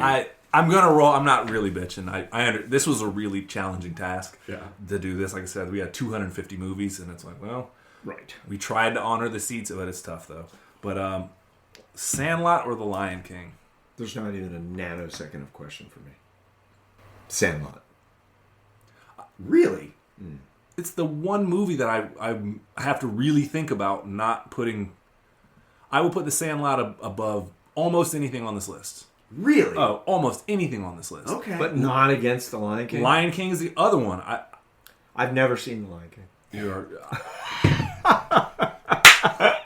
I haven't. I like to eschew things that are like too popular, and I'm like, no, I'm not because seeing you have that no because joy in your life. No, I do. I have tons of joy. My life is filled with joy. I have 3 beautiful children. I'm just A comfortable beautiful sitting wife, in the dark cutting a beautiful myself. ex-wife. So yeah, I just don't know how you couldn't have seen my it. life is brilliant. Yeah, like With as many Great times as it was friends. on. As many times as we watched that movie, I don't know how you couldn't have seen it. it was on all the time. I know it was, but I never have seen the entire thing. I swear to God, I've seen parts of it. I know when he lifts his little kid up and You got kind of right. The first CD we owned was the Lion King soundtrack. I listened bought to it for you. I know. I think No, Ma you did. didn't. Yeah, Ma did. No, I distinctly remember buying that off of my buddy. No, Ma bought that. See, we all have different memories. That's Anyway. the beautiful thing about life. is that Anyways, that's why when people rob a 7-Eleven, you may not get caught, people, so go rob a 7-Eleven. people's memories suck. Everyone, hey, he was 9 feet tall. No, he's 4 feet tall. So go rob a 7-Eleven. all right. Well, anyways, That's my advice. Anyway, so we have The Sandlot versus The Lion King, and I truly think The Sandlot. I'm not mad about it because there's no point in being it. But I think that was a number 1 seed for sure. I agree. Well, it was, I think, at least a number 3 seed. We all gave it like AA across the Yeah, board. we did. I don't know how that happened. I would disagree and say that Michael was the stenographer in that, so I'm going to... yeah, I wrote it down. Right. I would argue that The Lion King had a way more cultural impact than The Sandlot ever did, just in terms of the soundtrack, the Oscar nominations, the box office. The Sandlot spawned a series, Wonder Years, that was largely... Did it? No, the Wonder Years came out way before The Sandlot. Wonder Years came out in like 1980. Well, then it built on it. I mean, but it was still... I'm just saying that there was a long... I don't think there's a connection there. I think you're stretching on that one. The feel of it was the same. No, think about the theme and the mindset of both of them. They were like... I mean, in I terms know, of they're just both told with narrative, third person, retrospective history with exactly. a narrator, but Yeah. that's enough, Michael. You The said line, there's nothing. The line drops there. So you're saying that I was right. There is a connection. Man, I'm mad at y'all for this. Because ultimately, like, you're saying the Disney Renaissance, which is really what The Lion King represents, versus The Sandlot, which is, like, in my opinion, the greatest sports movie of all time. Really?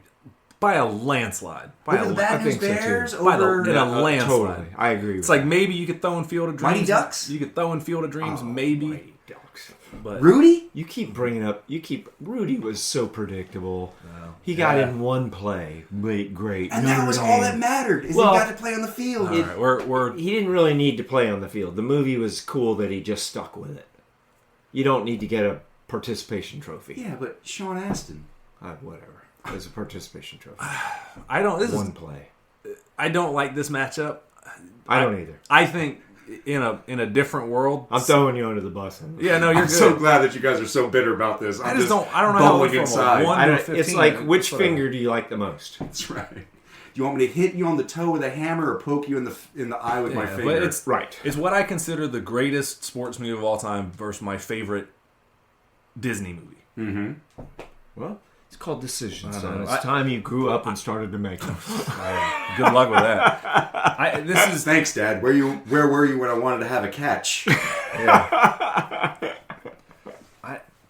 I'm all right. you're going to hear me say this argument again later. I'm going to go with The Lion King, but only because The Sandlot came out in the 90s, but it is not a 90s era film.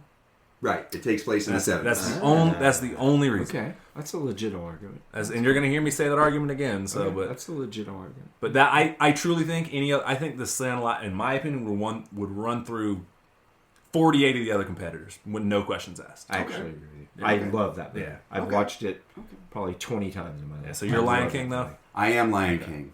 But you're saying that I'm going with Sandlot. But you're saying that you would watch The Sandlot forever. So you're going to make me fuck around and I change it. Forever. I would. Yeah. Yeah. I did not Seriously, like Sandlot, in fact, let's shut this off and let's go watch that. Sandlot. Yeah. All right, we're going to take a quick break. We are halfway through. Halfway through. We're going to plow ahead. All right. Our sponsor today, Memories. Enjoy them while you got them. We'll be right back.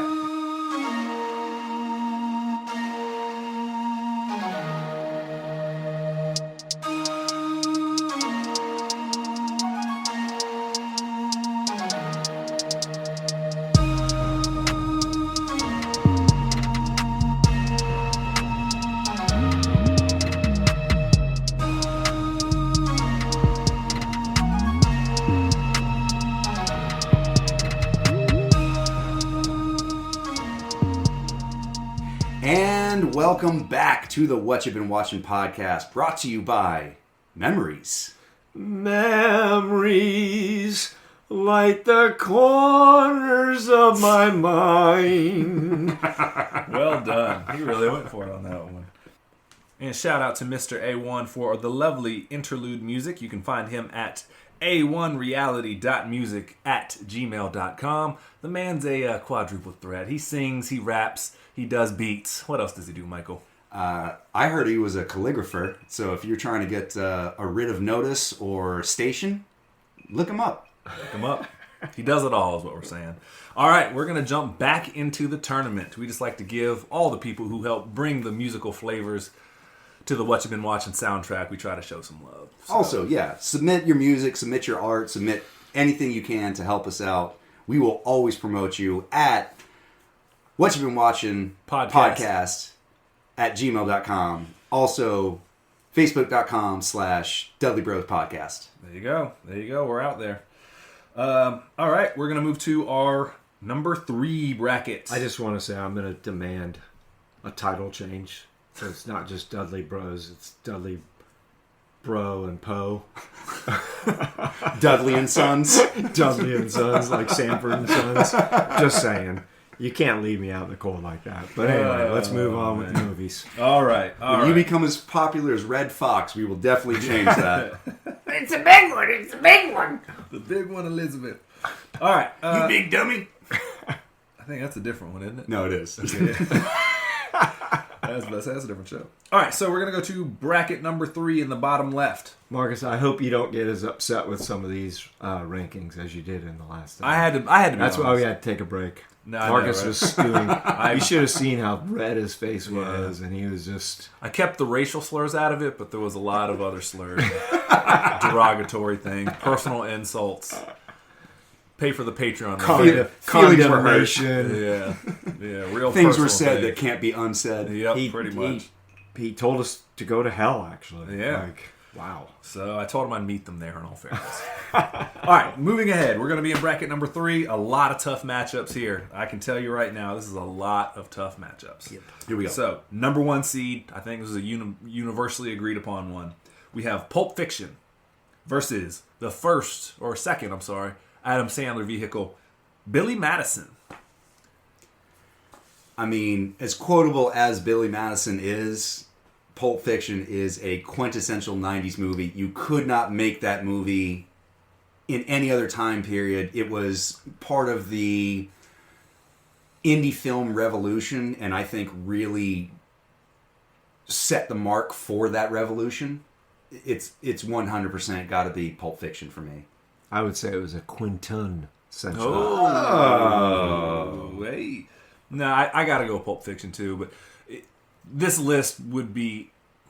incomplete if we didn't throw Adam Sandler some love in terms of his popularity. Yes. And we had a big argument on which one. I think The Wedding Singer is his best movie, but I think Billy Madison and or Happy Gilmore is probably his most like universally laughed at in that time. So Big Daddy's another one. The more accessible 90s movies. Yeah. So we had to have him on there. I think so. Anything else on? Nope. I don't think. Again, it's a slam dunk matchup. Just you can't compare the two. As good as Billy Madison is, it's not going to compare to Pulp Fiction. The ultimate premise of Pulp Fiction, in terms of like that we don't know what's in the suitcase and all that stuff, and I think that's kind of it was unnecessary. Well, the rest of the movie's brilliant in and of itself. I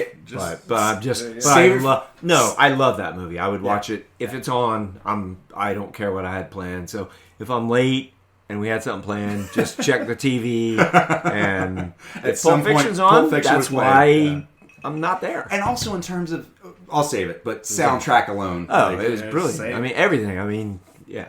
Yeah, all right. Well, it beats Billy Madison, so absolutely plenty of talking points to go. Handedly so. All right, we're going to go to another 9 versus an 8 seed. Ooh. And you can't deny the cultural impact of the movie I'm about to say. We had Austin Powers, and we're going up against Menace to Society. And it was a task, actually, choosing Menace to Society, because we had a little bit of a play-in tournament before trying to figure out if it was going to be Boys in the Hood or Menace to Society, because it's a very similar kind of genre. And because that was a really popular thing, movies like Juice and all that, and we had to throw those in there because they were huge at the time. So anyways, we have Austin Powers versus Menace to Society, and the cultural impact of Austin Powers was huge, man. It got annoying by the point of, I think catchphrases are a thing of the past, but that's why I got in a lot of ways. In a lot of ways, I think. Maybe they're just not as used, or maybe it's just the children I was around, but like in wrestling, it was, DX, suck it, like, golly. I mean, how many times do we say too sweet to each other? That's more of a nostalgia thing. But well, Austin Powers, my point of bringing it up, is you could not escape people doing their best Austin Powers at work, or at the dentist, or at the grocery store. You heard, yeah, baby, all the time. So the movie had to make the list. But I am a big fan of Menace to Society. That is my choice over, and it's a splitting hairs, but I like that over Boys in the Hood just because I really like O-Dog the character. Really? O-Dog just doesn't give a shit. Okay. He's a true over guy. Ricky! Yeah. O-Dog just doesn't give a shit, man. Lorenz Tate, I love that character. He was young, black, and didn't give a fuck. Yeah, and it's also kind of my same beef with Goodfellas and Casino is like it's a more happy ending in terms of Boys in the Hood, like people kind of make it their way out. Sure. And Menace to Society, sadly, it's realistic. It's like living in those neighborhoods. It's like 1 in 5 of you is just going to be dead. The other 1 in 5 of you, 2 out of 5, the other one's going to prison. Like I would argue that in Boys in the Hood, the main character dies. It's true. It's true. So, I mean, it's more hopeful, I would say, in Boys in the Hood, is what I'm saying. It does end on a hopeful message in terms of Ricky, like, gets his scholarship. Does he get a scholarship?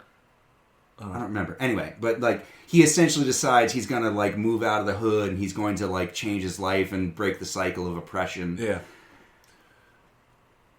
I don't think that it merits a...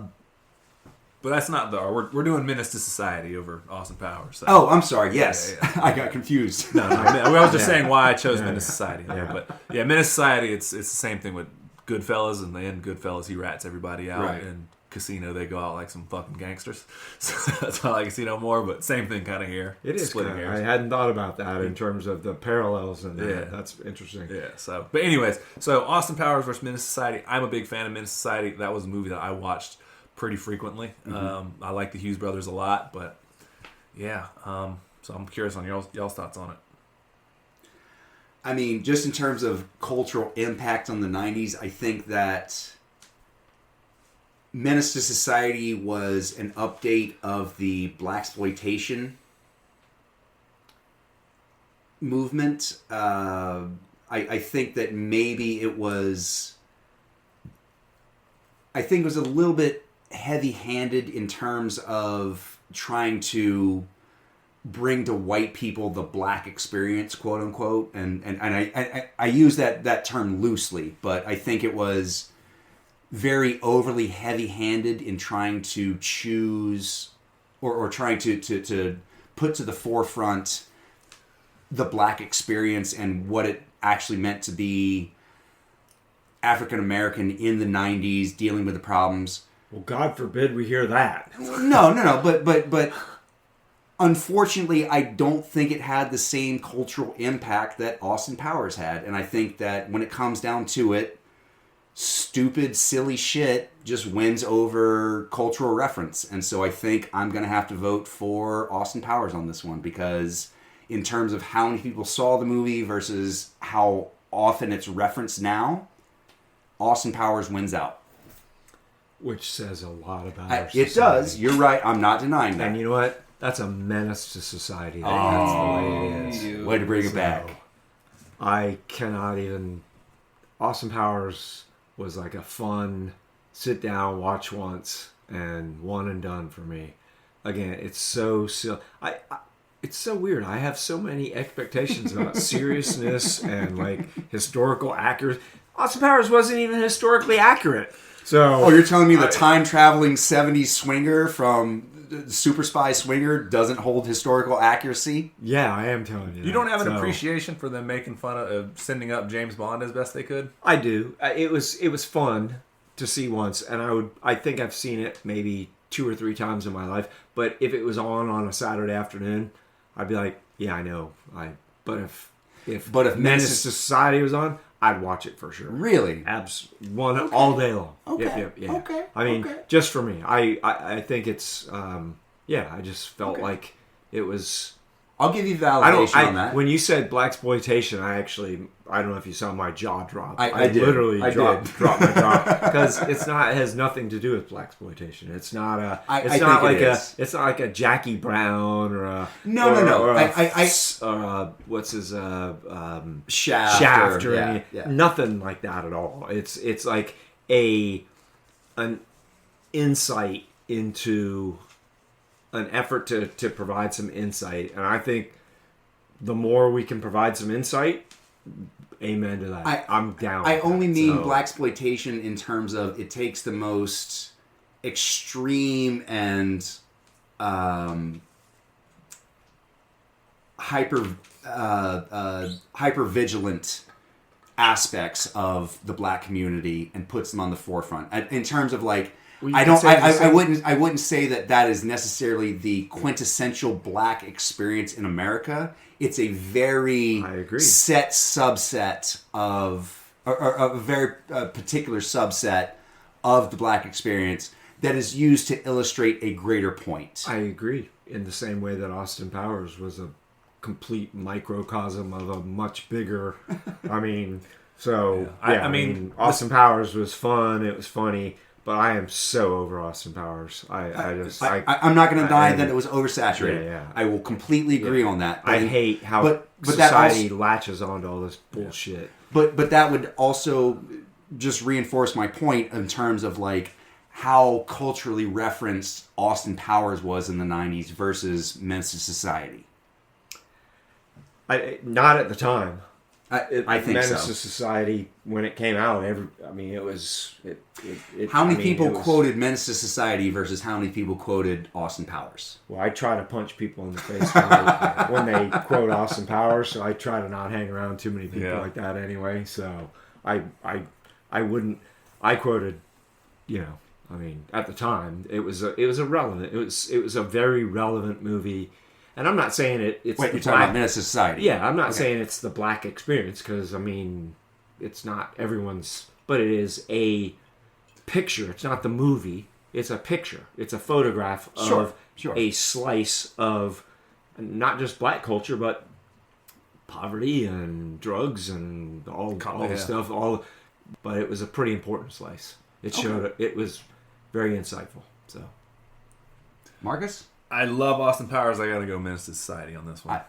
I don't feel bad about that. Yeah. I like Austin Powers a lot, though, too. I don't disagree with you. Culturally, everybody was kind of like, oh, baby. Huge. But I wanted to punch people. Yeah, that's not the only factor. And that's kind of my problem is that it was one of those movies that became so oversaturated that it almost became like a catchphrase or a caricature of itself. It was just like, ugh. Yeah, massively successful though. But but success, I mean, is the best revenge. Yeah, who wants to deal with success? No. I mean, success. There's a lot of stuff that's successful that's terrible. There is. There's a bunch of stuff that's absolute dreck that people go, oh my god, that was awesome. No, it wasn't. They just win Grammys now. Dreck. Yeah. It was dreck. They just win Grammys now. Anyways, no, I'm with you on that. Well, okay. So we're gonna go to our 5 seed versus a 12 seed, and it's gonna be The Matrix versus Dazed and Confused. I mean, listen, as much as I love Dazed and Confused, and it's a very quotable movie, and I know I've said this before, but The Matrix was such a cultural impact on the 90s. I mean, that movie set the precedence for every action movie that came after it for the next 10 years, easily. I mean, every action director was like, I want to do The Matrix, but here's my spin on it. John Wick, whatever. Yes, exactly. The Matrix was influenced by the 90s and inspired the 2000s. Yep. I would even argue that it was inspired beyond the 90s in terms of it. It was the Wachowskis bringing all the stuff that they had seen during the 70s and 80s and all the animes and all that into the forefront of American culture. Okay, now, I can talk The Matrix all day and I can agree, but just on Dazed and Confused, the only thing I'm going to say about that is the same thing about The Sandlot. I didn't even know that Dazed and Confused came out in the 90s. Right. When you ask me that, I view that as a 70s movie. It is. And that's just because I wasn't born in that time. And it's not a shot on the movie at all. There's so many stars. It's great cast. It's a great, just kind of like, I don't mean there's not no plot, but there's very little plot. It's just, hey, we're going to show you the first day of school in high school. It's slice of life. Here's the first day of high school, or the first day of the last year of high school for a certain subset of teenagers and how they deal with that. So I came in here fully prepared to go to the mattress for Dazed and Confused, but I am standing now because actually you guys have made great points, and I agree. So I think The Matrix. I think The Matrix is another one of those things that, like, it was fun. It was innovative. It was certainly. I mean, it was cool. It was solid. It set a set of rules for the universe, and it played by those set of rules. Exactly. And you knew. Now here's my question. With some lines of explanation, sometimes like, why is that? Right. Because blah blah blah. Okay, well at least they explained it. So exactly. But you need that now. Yeah. So, now here's my question. Here's my question. Which one has the better soundtrack? Dazed and Confused or The Matrix? To me, Dazed and Confused. Of course. Because I'm 62 years old. So. Actually, I'm 61 and 10 months. So nice. Call me what you want. There's the whole push now is obviously the conspiracy theories is that we're actually in the Matrix. Mm-hmm. And I'm going to call bullshit on that because I actually think that we're not in the Matrix. I don't know about y'all. I think I'm in Jumanji because I'm in the fucking jungle and I don't know the rules to the game. Goddamn right. Yeah, I think we got it wrong. Right. And you have to pull something else and you go, oh shit, we got to adapt. Yeah, right. I think I'm more in there's a new wrinkle to this? Yeah. Anyways. All right. So, that was good. Yeah, you guys convinced. I fully was... I think I'm the one who put Dazed and Confused on the list, and I was like, I'm dying on that hill, but I can't die on it. You guys made great, compelling arguments, so I'm with you. To be fair, Dazed and Confused is a great movie, category for I would watch that. Like it is in the movie. It's got Ben Affleck. It's got everybody. Every time it comes Mila on, Jovovich. But it doesn't make it something that's it doesn't meet the criteria that we said at the beginning of the podcast, which I no longer recall, but those are the guidelines. Guidelines. Sometimes it's just I really like this movie. Yeah. Sometimes I really like Dazed and Confused, but I like it too. I can't. Yeah, I agree with you. So, all right. Anyway, so we're gonna play soundtrack.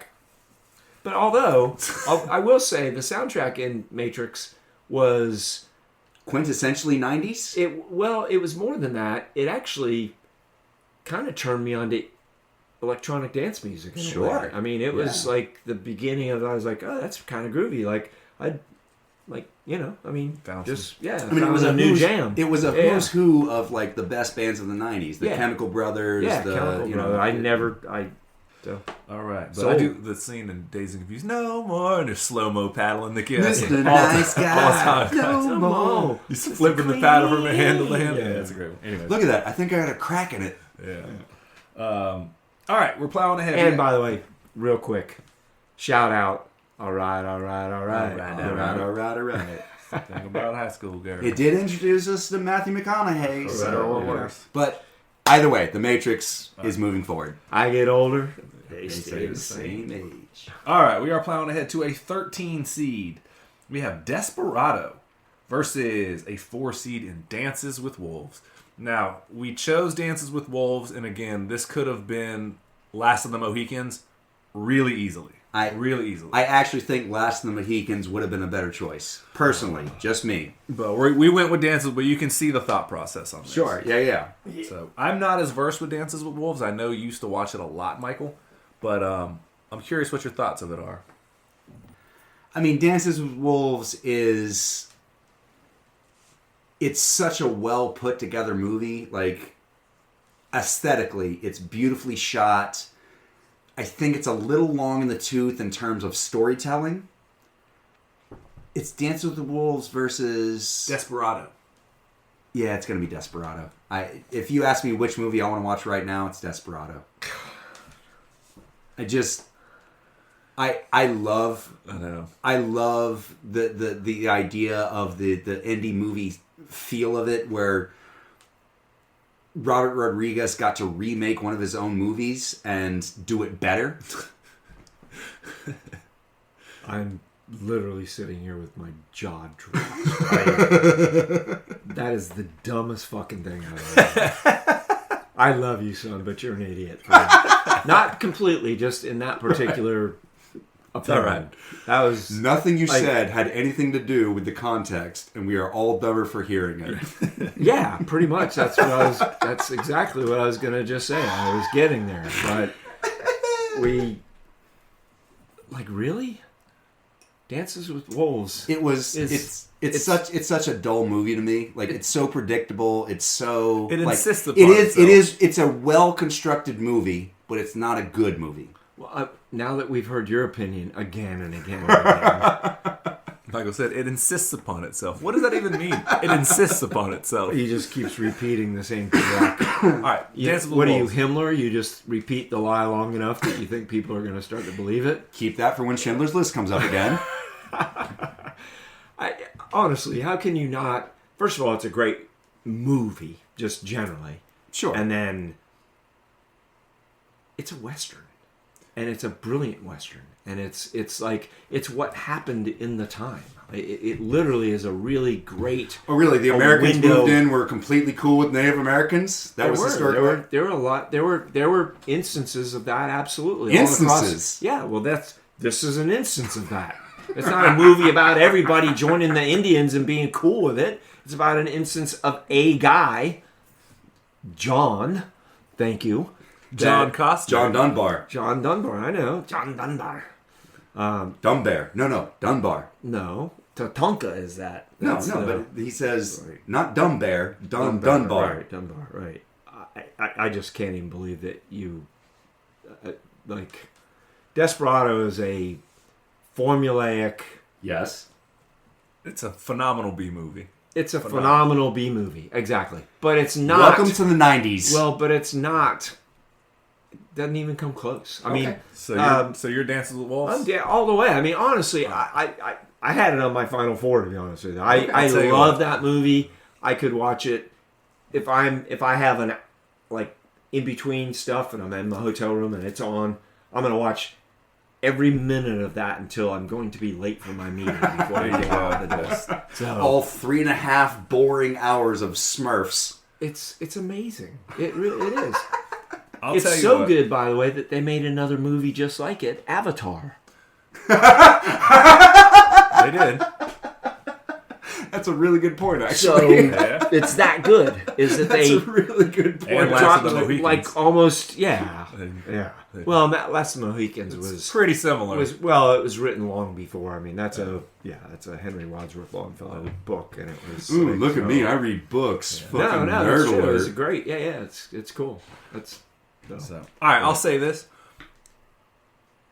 I'm gonna go Dances with Wolves, but I'll tell you this: just like it was with Clerks and Office Space. it ain't making it passive, huh? No. I was saying just like with Clerks and Office Space, it's way closer than you want it to be. Oh. Way closer than you want it to be. I'm gonna go Dances with Wolves. There's a world where Desperado just went through. I assure you of that much. I was surprised by that because you love Desperado. I fucks with Desperado real heavy, but Bootsy, our adopted little brother, pretty much is a diehard Kevin Costner fan and a Dance of the Wolf fan. And I know if he were here, he'd be boiling in his skin, yelling all these facts about the movie. So y'all can't see it going on right now, but he's won the argument for it. It's He's a just brilliant frothing movie. You at the should mouth. rewatch it, Michael. It's the Oscar win for Best Picture and It's, Best Director. I mean, it's a brilliant movie, and Oscars are.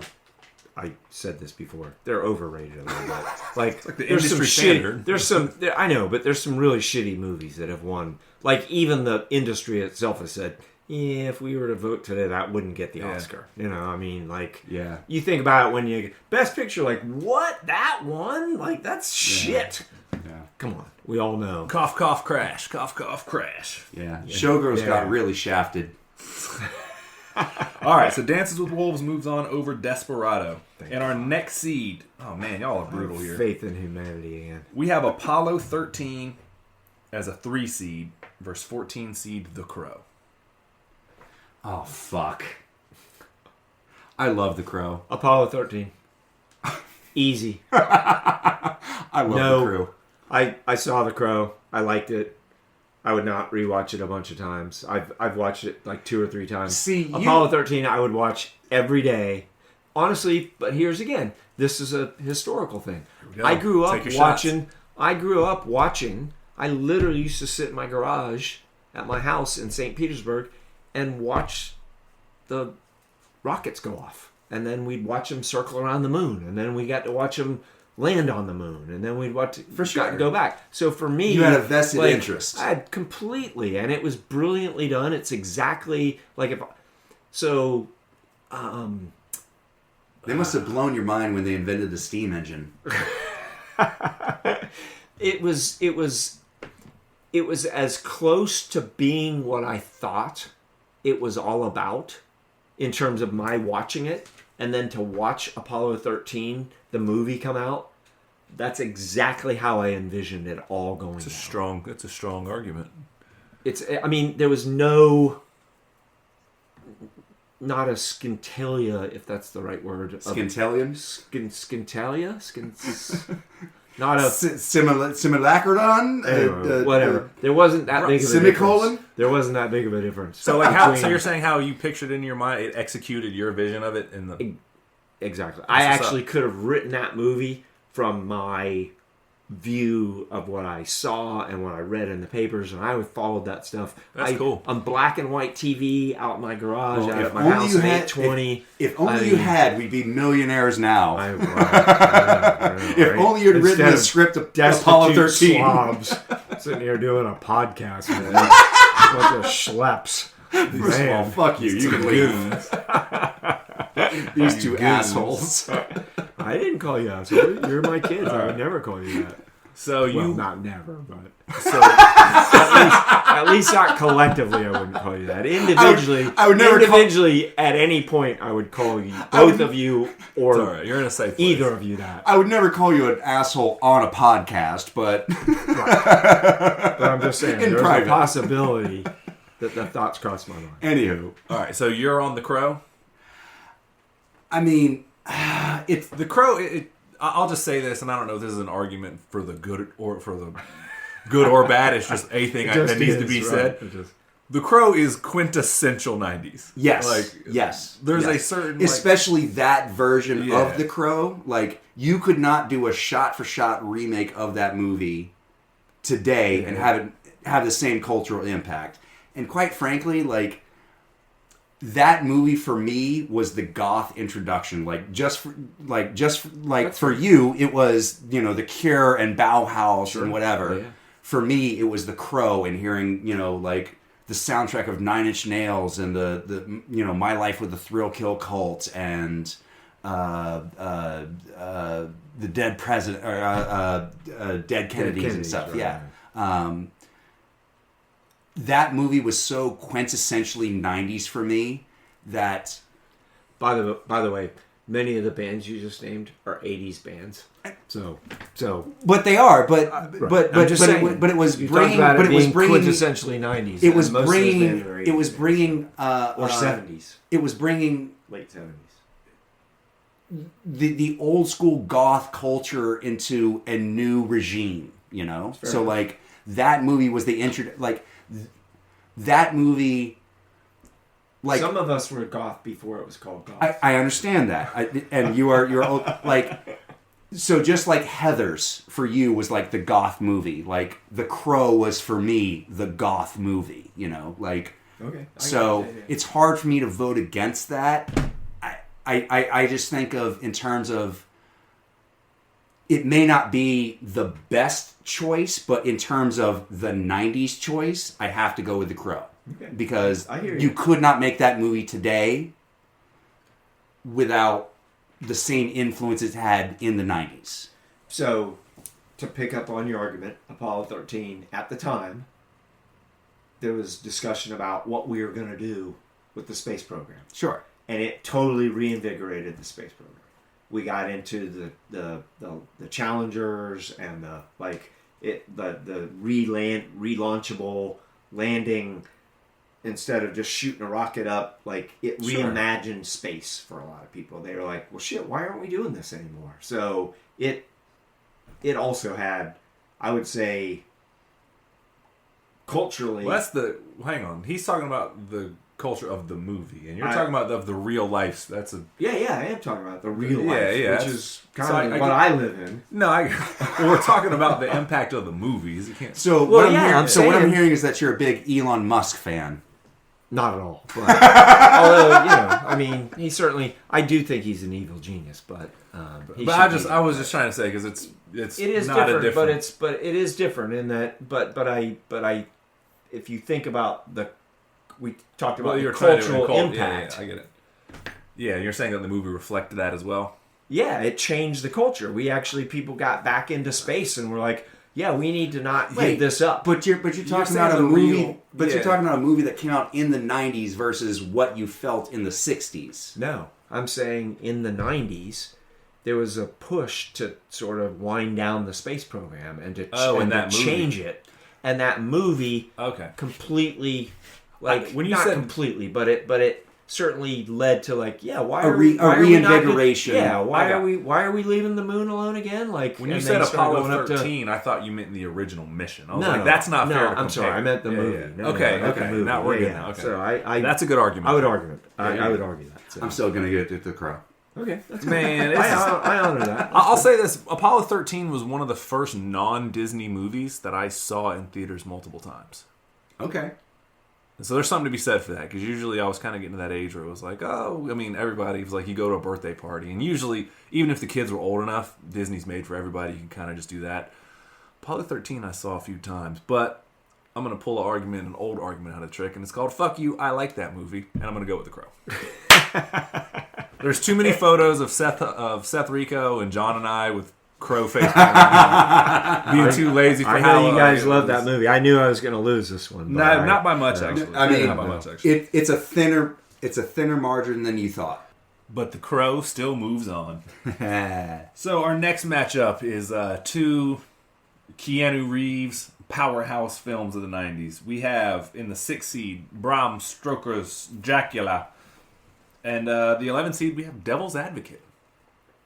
Oh, those are two strong Keanu Reeves representations. I'm going to give it to Dracula.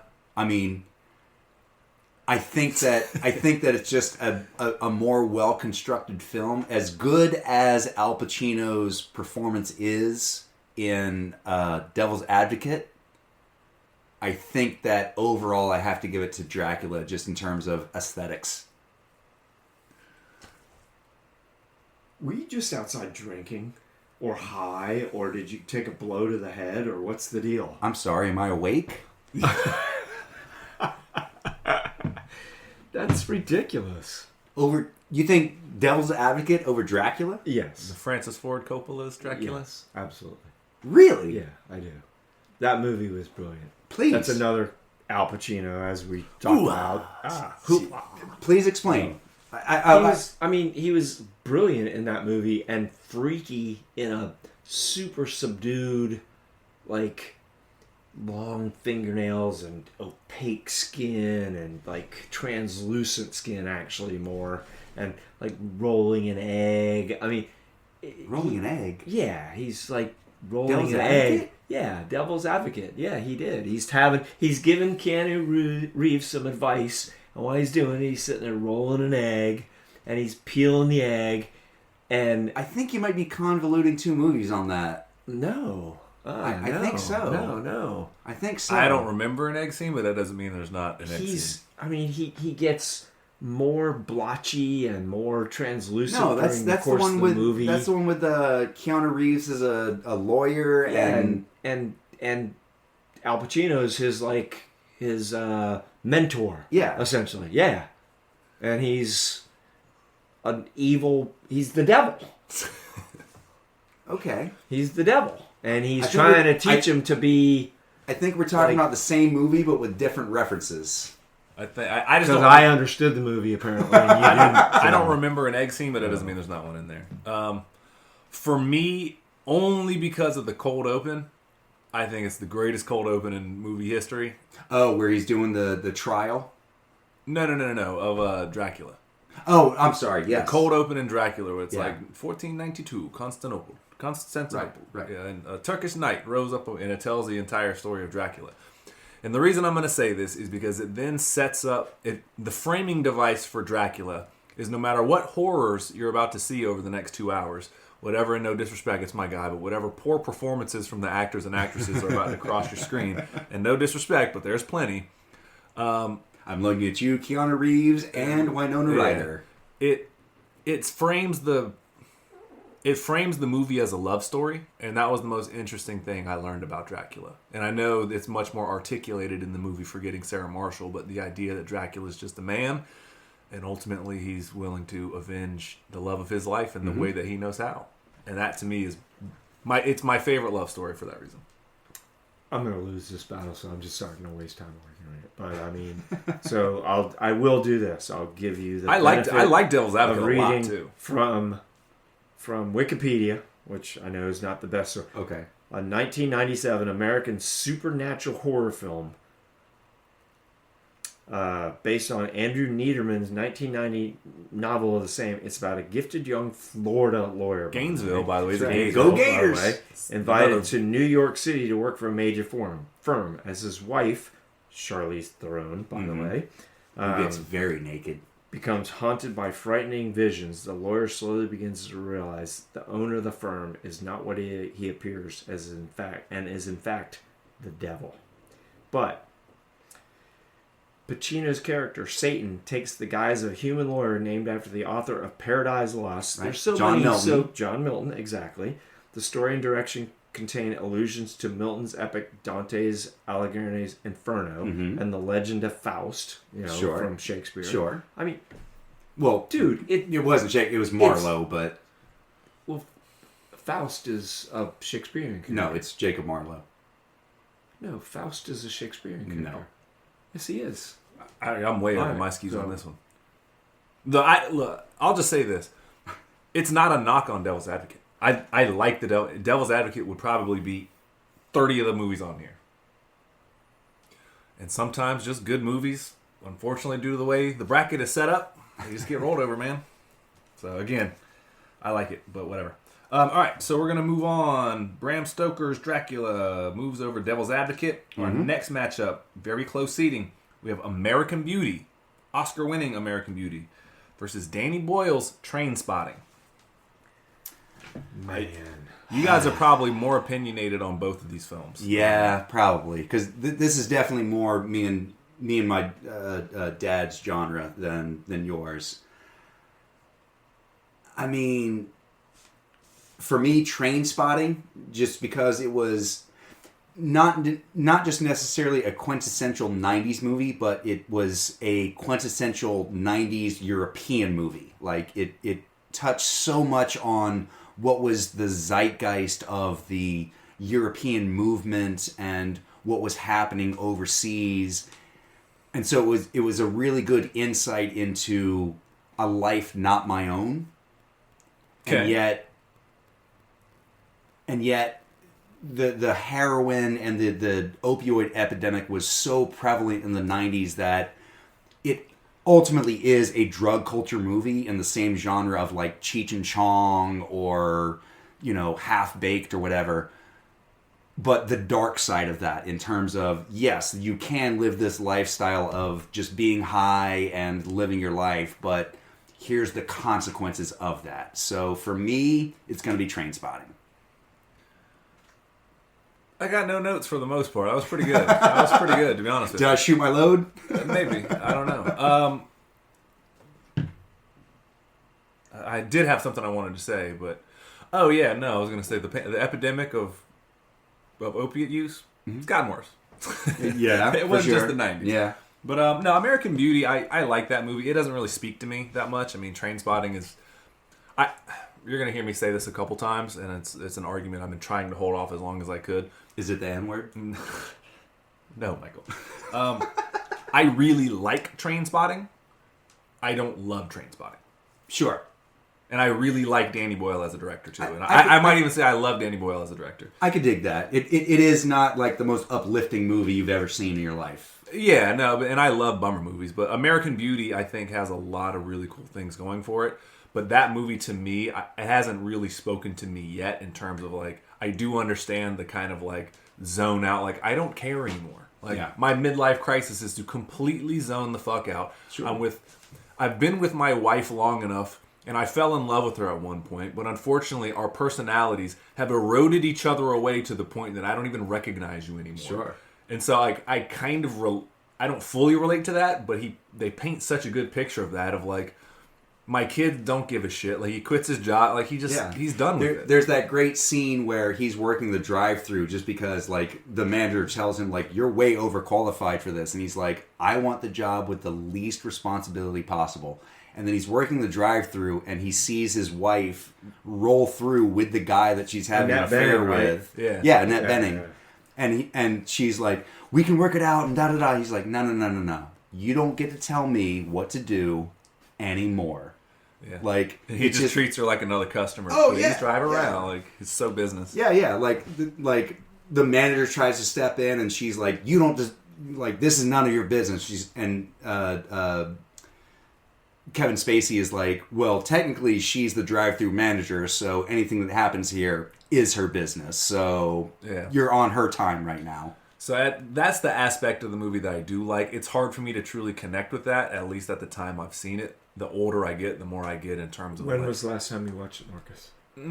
Within the last 10 years. I think you should watch it again. Yeah. I think you would plug in and be No, I'm saying I related to it. I'm saying the older I got, like, the more I think about the movie, the more I get it. Every year you watch it, you'll relate to it. I don't doubt it. Yeah. But it really is about the disintegration of the American dream. Yeah, no, and it's more prevalent. I don't know that it is. It's just a different dream. He just changes dreams. He doesn't... I think he had the wrong dream is what it was. Yeah, he had the wrong dream. That's what I mean. So he changed dreams. He just decided, that's bullshit. Why am I chasing that? I don't even fucking like that. He does change the dream, but in that same lineage, it is a recognition of, like, the Norman Rockwell, like, white picket fences, 2.5 kids, stable job, wife. Well, I agree, but I don't think that's and he completely rejects that. So it is a disintegration of that, and it does end tragically for him. So there is that, but I think it's well, his new end dreams tragically for him, not his old dream. the Sure, new Endgame sure. tried it. So I don't think it's a disintegration of it. Disintegration kind of means, I don't know, it's words matter, so I guess we could discuss that. But disintegration to me sort of implies that he still wants that dream and he's still reaching for it, but it's unattainable, or there's something that's like it's not there anymore for. And he totally like, screw this. I don't want this dream anymore. I'm switching gears altogether. Yeah. So I don't think it's a disintegration at all. I think it's a that cherry pie that everyone said I wanted, I don't want. And I want peach ice cream instead. And so it's not a disintegration. It's just like recognizing an aha moment of, that's not my dream. That's everybody else's dream for me. Right. But not my dream. I thought I wanted a hamburger, but what I really wanted was a hot dog. I wanted to go chew grass in the middle of a field. Sure. Yeah. That movie gets off the rails a little bit, in my opinion. And I like the fantasy sequences. I do like the rose petals. It's iconic. But like it gets off the rails a little bit, but it's still a really good movie. It's written by an FSU grad, by the way. That's a strong point right there. Hell yeah. I think I was leaning Trainspotting. Again, I actually think Trainspotting 2 is better than Trainspotting 1. I do too. But that's a different conversation. I do too. Really? I do too, actually. But I by the way, I love Trainspotting. It's one of my favorite. The soundtrack is one of the best. I still listen to the soundtrack all the time. As I was saying, I was all in on this, voting for Trainspotting here. I actually think I'm going to go American Beauty now, though. And that's, again, I'm not going to... Yeah. It's just the conversation alone. So we got 2 American Beauties, right? Yeah. Okay. Yeah, I'm definitely an American Beauty. All right. And I love Trainspotting, so it's not that I don't. You know what? If it was in a different bracket, I'd vote it every time. If Trainspotting is going to lose, I'm glad that it's to American Beauty. There you go. I would also like to point out that one of them has Kevin Spacey in it, and the other one doesn't. Yeah. Here nor there, we're going to plow right ahead. All right. Moving forward, the final... Kevin Spacey's been in a lot of things that he should have been in. Mostly boys. That's what I meant. Plowing ahead. Yep. I think he was judged not guilty or he settled, which is the same thing. Yeah, it kind of is. We're like, that doesn't approve. Anyways, all right. In our final of the number 3 bracket, it's going to be a tough one. Actually, we have. Number 2, The Big Lebowski, taking on Marissa Tomei's Oscar-winning role in My Cousin Vinny. And I'll say this, I think I know where this one's going to go. We're all huge Coen Brothers fans, sure. Like we are. But there is a world of people that would vote My Cousin Vinny over this movie 10 out of 10 times. Instantaneously. I think Angie's one of them. I think her son is. I know a bunch of other people. Yep. That movie is their absolute jam. And it's like, what exactly is a grit, and why does when they talked about the 2 Utes? Right. Are you talking Utes? I'm sorry, youths. Right. So actually, I think that was Joe Pesci's I don't know. It was so different for him in terms of coming out and being really funny and subtle about being, it was. Also, might I mention Home Alone? I didn't. I told you how I felt about Home Alone. I didn't like the movie that much, so I didn't really like Home Alone that much. But for this, to me, that was his coming out and being. I don't know. It was pretty brilliant. But having said that, and Marissa Tomei was great too. But there's no way you can actually. The Big Lebowski is going to be in 100 years. People will still be watching The Big Lebowski, and My Cousin Vinny will be running on the equivalent of the AMC channel or whatever. Yeah, or and there's nothing wrong with TBS or something. Yeah. But YouTube. Right. Yeah. But look, man, the fact that cable companies would still be willing to pay for that, the rights to that movie to pay it for that daytime. So I got to go Big Lebowski, but I fully understand if there was somebody across me that's like My Cousin Vinny. I get it. Sure. There's a lot of people that don't find The Big Lebowski funny. There's not a lot of set-up punchline jokes, and some people just like set-up punchline joke kind of movies. Right. Which is what My Cousin Vinny is, essentially. Is Was that Jeff Bridges' first foray into like a seriously funny movie?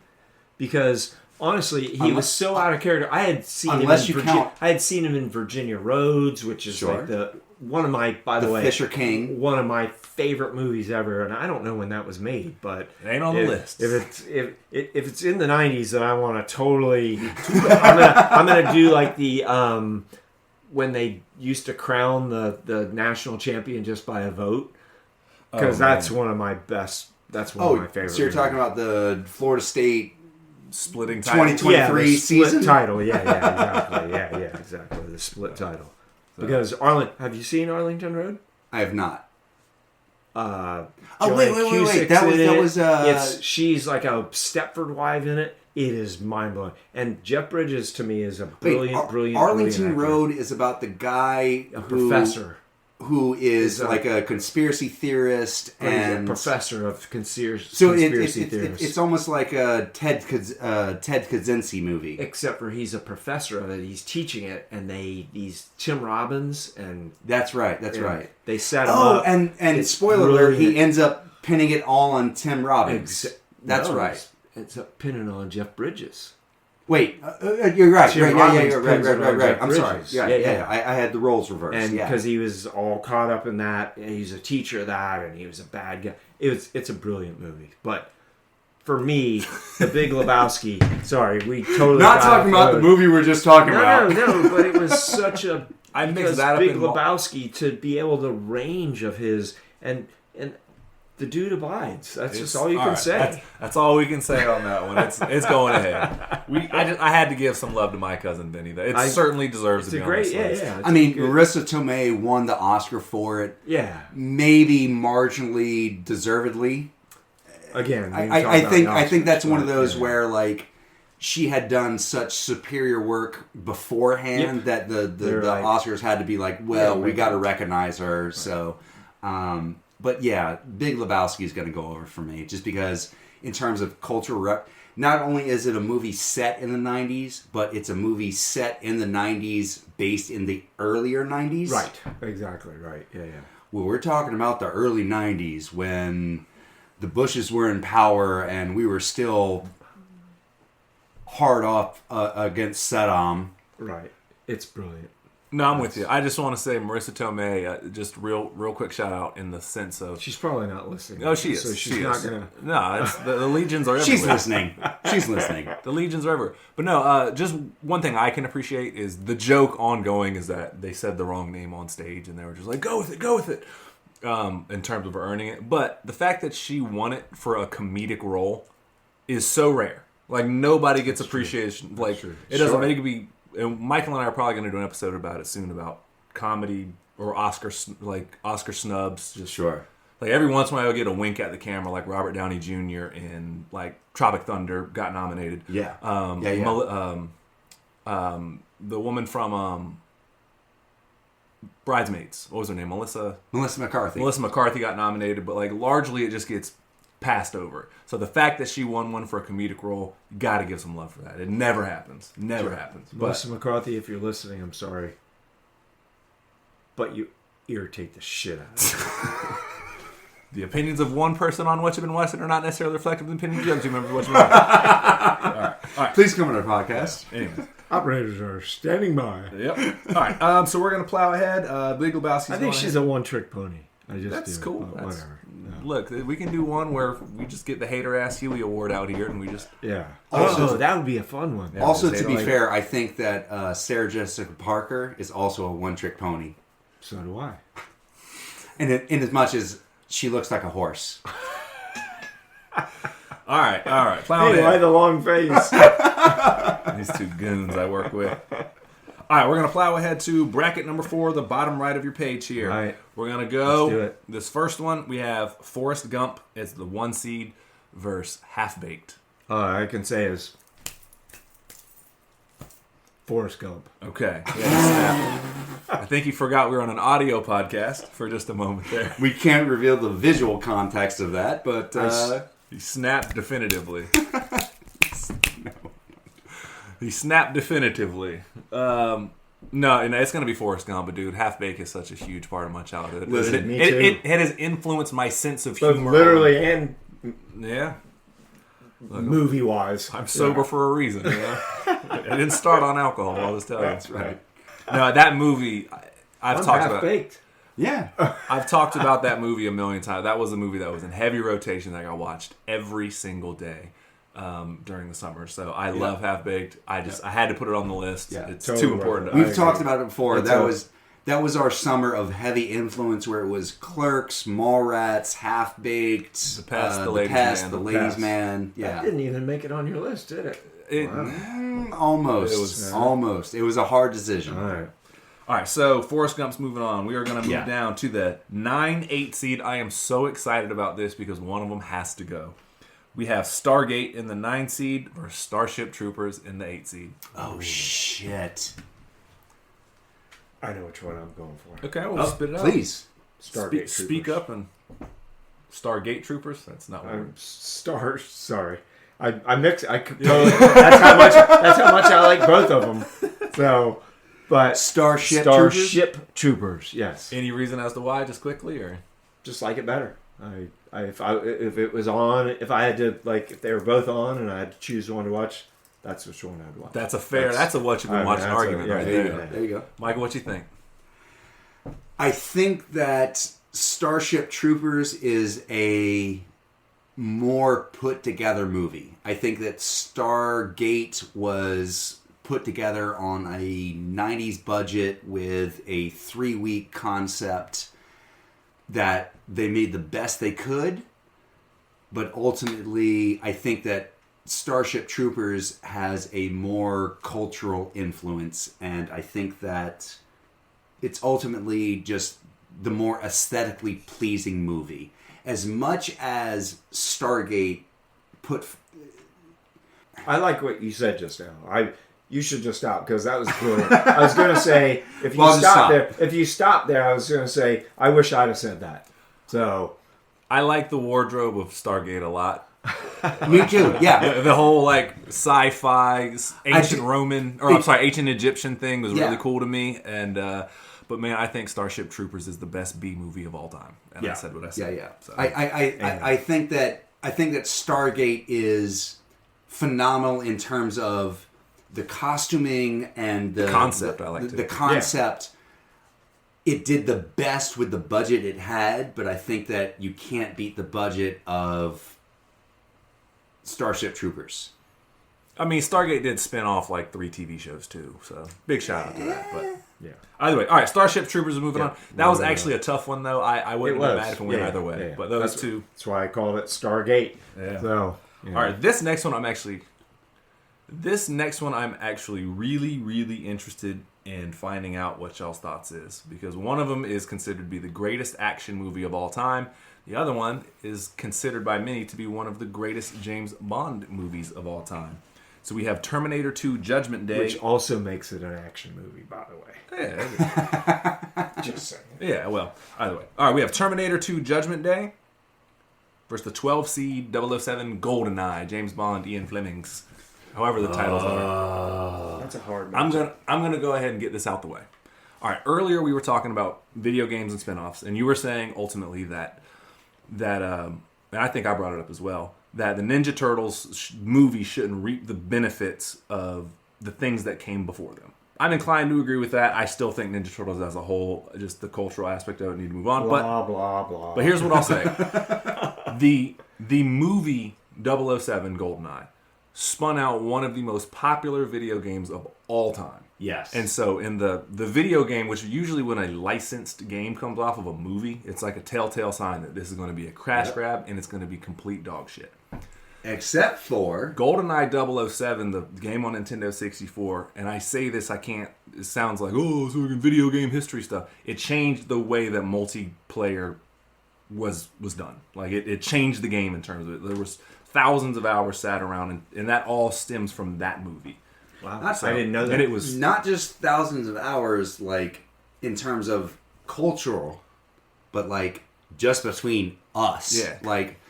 Everyone was in on it. All your Yeah. friends were like, I'm next. It was, if you knew a kid in the neighborhood, hey, you got GoldenEye? It was everywhere. I Everywhere. did not know all that. Yeah.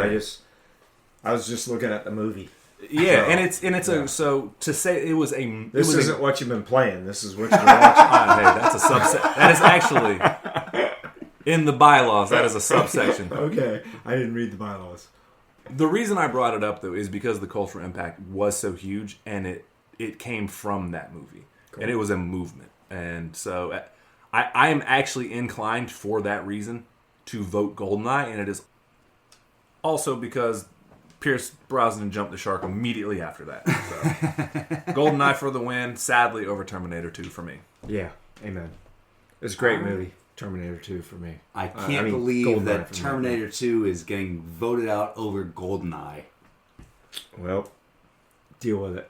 Them's the breaks, kid. Them's the breaks. All right. All right, before Michael gets upset about it, we're going to plow on ahead to our 13 seed versus our number 4 seed. We have Julia Roberts' vehicle, Pretty Woman, versus Jurassic Park. I'm abstaining. I hate both those movies.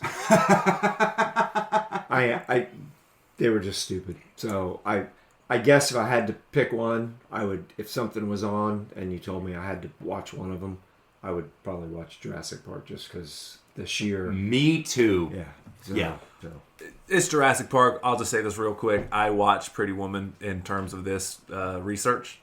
Wasn't as bad as I thought it was going to be. Julia Roberts, especially before the love story starts, kind of plays a funny, likable person where it's like, oh, you're a prostitute, but then she starts laughing at like I Love Lucy and like tries to get down to business with Richard Gere, however you say his name. Kind of likable. So the movie works is all I'm going to say. So cool. And she was way too popular in the 90s to not have her on this list. So I agree. I agree.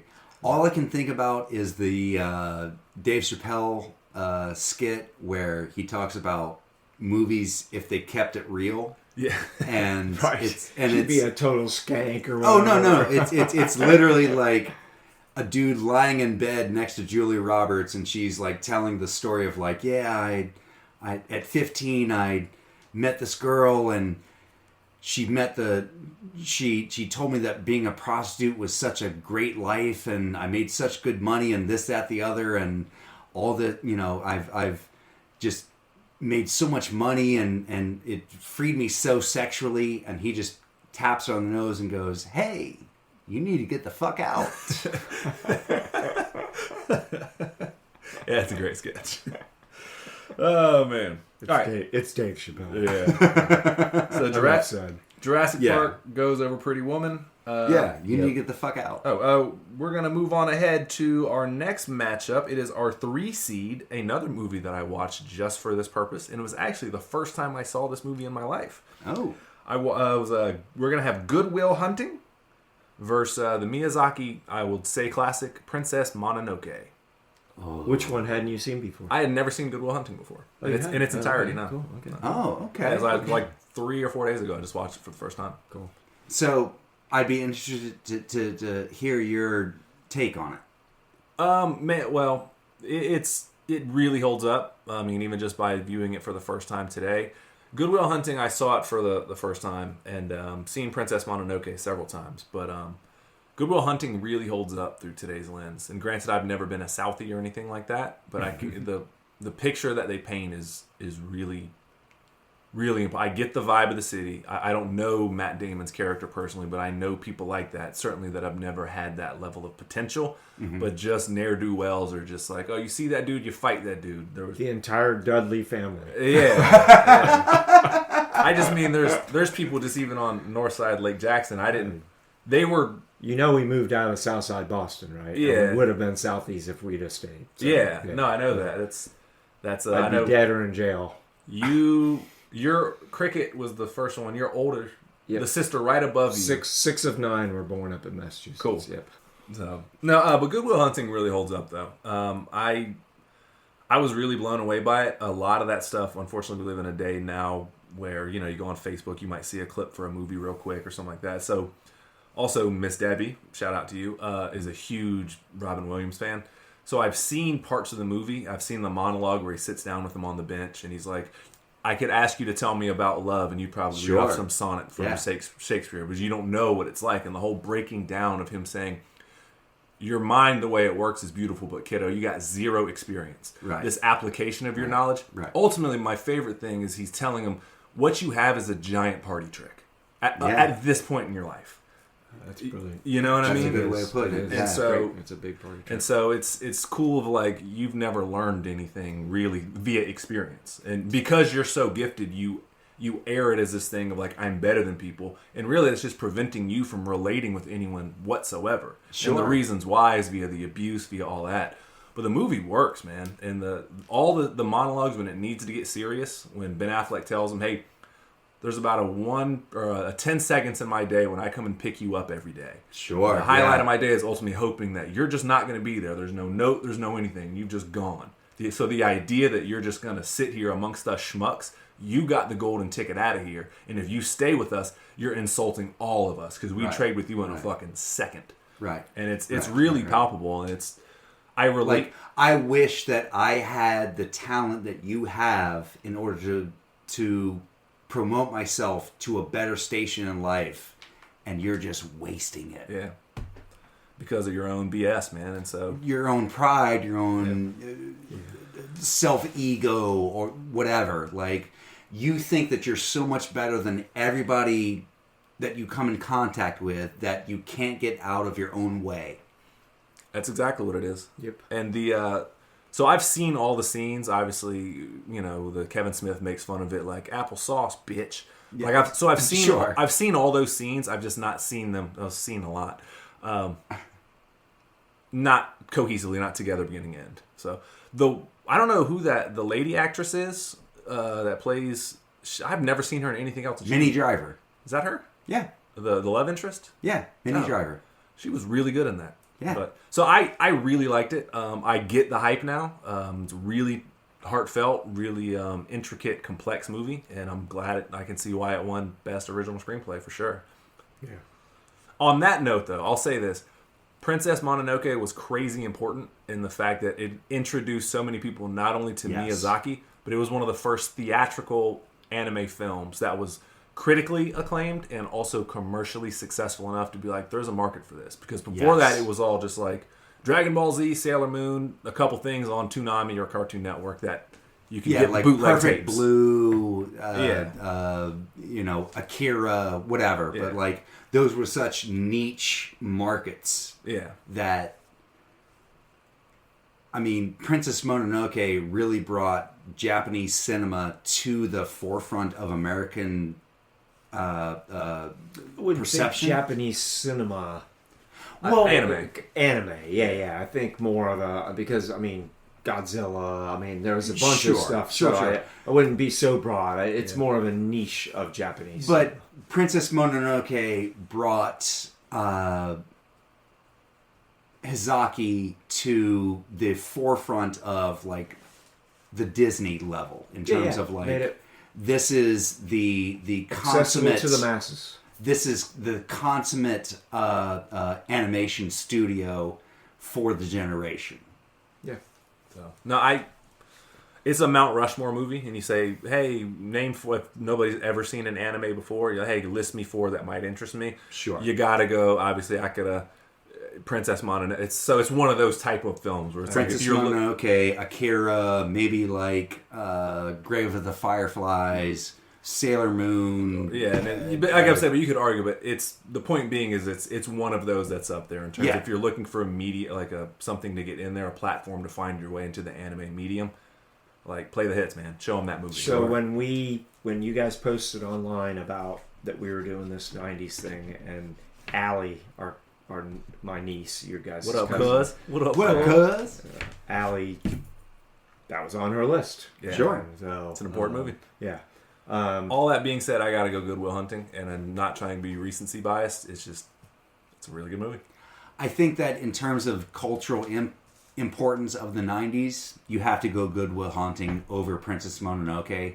So that being said, I am going to vote for Goodwill Hunting just because I think it's a more culturally influensive movie rather than Princess Mononoke. I agree. If I would vote for Princess Mononoke just because of a lot of the points that you raised, but I definitely have no problems with seeing Good Will Hunting going forward. I'm surprised you're voting for Princess Mononoke. I'm proud of you there, Pops. Yeah. But Good Will Hunting's going to move on. So Yep. Now your vote doesn't matter. Welcome to America. All right. We're going to plow ahead. We got a couple more, guys. I know it's been a long episode, but just bear with us here. All right. We got a serious showdown of two real deal contenders. We have the 6 seed Tombstone versus the 11 seed The Rock, the Sean Connery, Nick Cage vehicle. I'm going to go ahead and vote for The Rock because it has Nicolas Cage in it, but you guys go ahead. Tombstone. I'll say it, man. I'm glad that The Rock made it, as Michael Bay movies need to be represented on here, whether it be Bad Boys, whether it be Con Air, whether it be, or those are Jerry Bruckheimer kind of joints. So Nick Cage did have a really good run there. Might I just point out that he kills a guy by launching a rocket into his sternum by saying, "You're Elton John. You're the Rocket Man." And then he launches a rocket into his sternum and pushes him out into the San Francisco Bay. Honestly, that movie, if it's on, I'm going to watch it too. I love it, but honestly, between the two, The Rock was just kind of, I mean, it's like, I don't know, cliche-ish. But there was actually that real intense scene where they have to kill all the Marines that are down in the hole and whatever. And that was pretty hardcore. I mean, that was like, for that type of movie, I did not expect it to go that, like, holy shit, they just killed a bunch of people. Right. Like, right. I did not expect that. So, but I still think between the two, Tombstone was a way better movie. For me, I just, it's a Western. So there you go. So I'm giving it that. There you go. Val Kilmer was great in it. We'll talk about that later. There was just a bunch of really good performances in that. But also, there is the Sean... It's said that, by the way, kind of, I wouldn't say universally, but vast majority, that's one of the best ever depictions of the gunfight at the OK Corral. So, historically accurate. Yes. Points for Dad. Man, I appreciate The Rock for actually what it is, but I got to go Tombstone here. And I got more on Tombstone later, so I'm just going to save it. But I do like The Rock a lot, though. I do. It's got the great Sean Connery in it. Sure. Yeah, for sure. Well, all right, we're going to... Also, it does have the great Nicolas Cage line of, "What in the source of Zeus's great butthole are you talking about?" I'm sure he acted it perfectly, and there was no more than needed. Y'all should have just seen that. It was brilliant. I'm going to give Michael an Oscar just for that. Just now. So. All right, we're going to move on. But we know what we say about the Oscars. We are going to move on to the 7 seed versus the 10 seed. We have Fight Club versus Fear and Loathing in Las Vegas. Now, I'll tell us just only because I've told the story on the podcast before. If I haven't, whatever. Fight Club was ruined for me. It was one of those movies that I didn't see it in theater, and I don't think this is before the term spoiler alert came out. But so, spoiler alert, if you haven't seen the movie, actually, you know what? I hope it happens to you, because it happened to me. But somebody told me, like, "Oh, you haven't seen Fight Club yet?" And it was right when it came out on VHS, and all my friends were obsessed with it. I go, "No, I haven't seen it yet." "Oh, man, it's crazy. It's like this weird movie about Fight Club, but you can't talk about Fight Club. And then in the end, you find out Brad Pitt is in Edward Norton's head, and he's not real like the whole time." Spoilers. Yeah, which was... And then everyone that have you seen Fight Club? Well, I can't talk about Fight Club. So, it was a talk about things getting played out. That movie, just everything about that movie, I feel like everyone that lived or set their life by that movie, if that movie came out today, everyone that saw that movie would be happy to call themselves alpha males and be super happy about it. Exactly right. And so... And therein lies the problem. Yeah, and so Fight Club, to me, just knowing even the plot twist of Tyler Durden, and the impact wasn't there. And so I don't really like Fight Club. I think David Fincher's a really good director, and I think he knows what he's doing, certainly, and he has an atmosphere that he can set. I think, to me, he won me over with the movie Zodiac. But, like, I don't really like Fight Club. Like, just personally, so... I don't even think we're supposed to be talking about it, are we? See, that's exactly my point. I mean, I liked Fight Club the last 30 to 45 minutes of that movie just completely ruined the entire intention of the movie. My main problem with that movie is that so many people highlight that as like, I am Tyler Durden, and like, I'm that dude, and it's like, yo, like, you're not supposed to be that guy. Like, yeah, he's an asshole. The point of that movie is that Tyler Durden is a dick, right? And you shouldn't want to do that. Right. It's the same thing with like the Joker and Harley the Quinn's Joker or American Psycho. Like, yeah, I am Patrick Bateman. Like, or, I don't want to hang hang guy out from American History X. Yeah, you know? like, I don't want to hang out with you anymore. Yeah, like, you're an asshole. Oh, good. Yeah. Great. Then stay home. Yeah, no, it's the term toxic masculinity wasn't around back then, which I'm all fine. Be masculine as you want. So if you don't know what we're talking about, if you think that's a trigger word, this might not be the podcast for you. But there's pros and cons. But also, like, just personally, the whole third half of that, the whole third last half? Yeah, third act. Cut. The last third of that movie where he discovers that he is Tyler Durden, and like every interaction he's had with people has just been him interacting as Tyler Durden, doesn't make sense.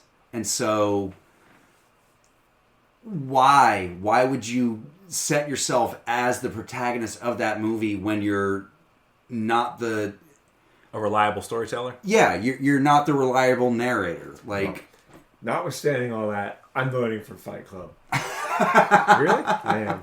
Over Fear and Loathing? Fear and Loathing. I read the book, and the movie just didn't do the book justice. And so unfortunately, I read the book, and I can't get that out of my mind. And so the movie was a pale, shriveled experience compared to the book. So I would just say Fight Club. And I'm not talking about it anymore. There you go.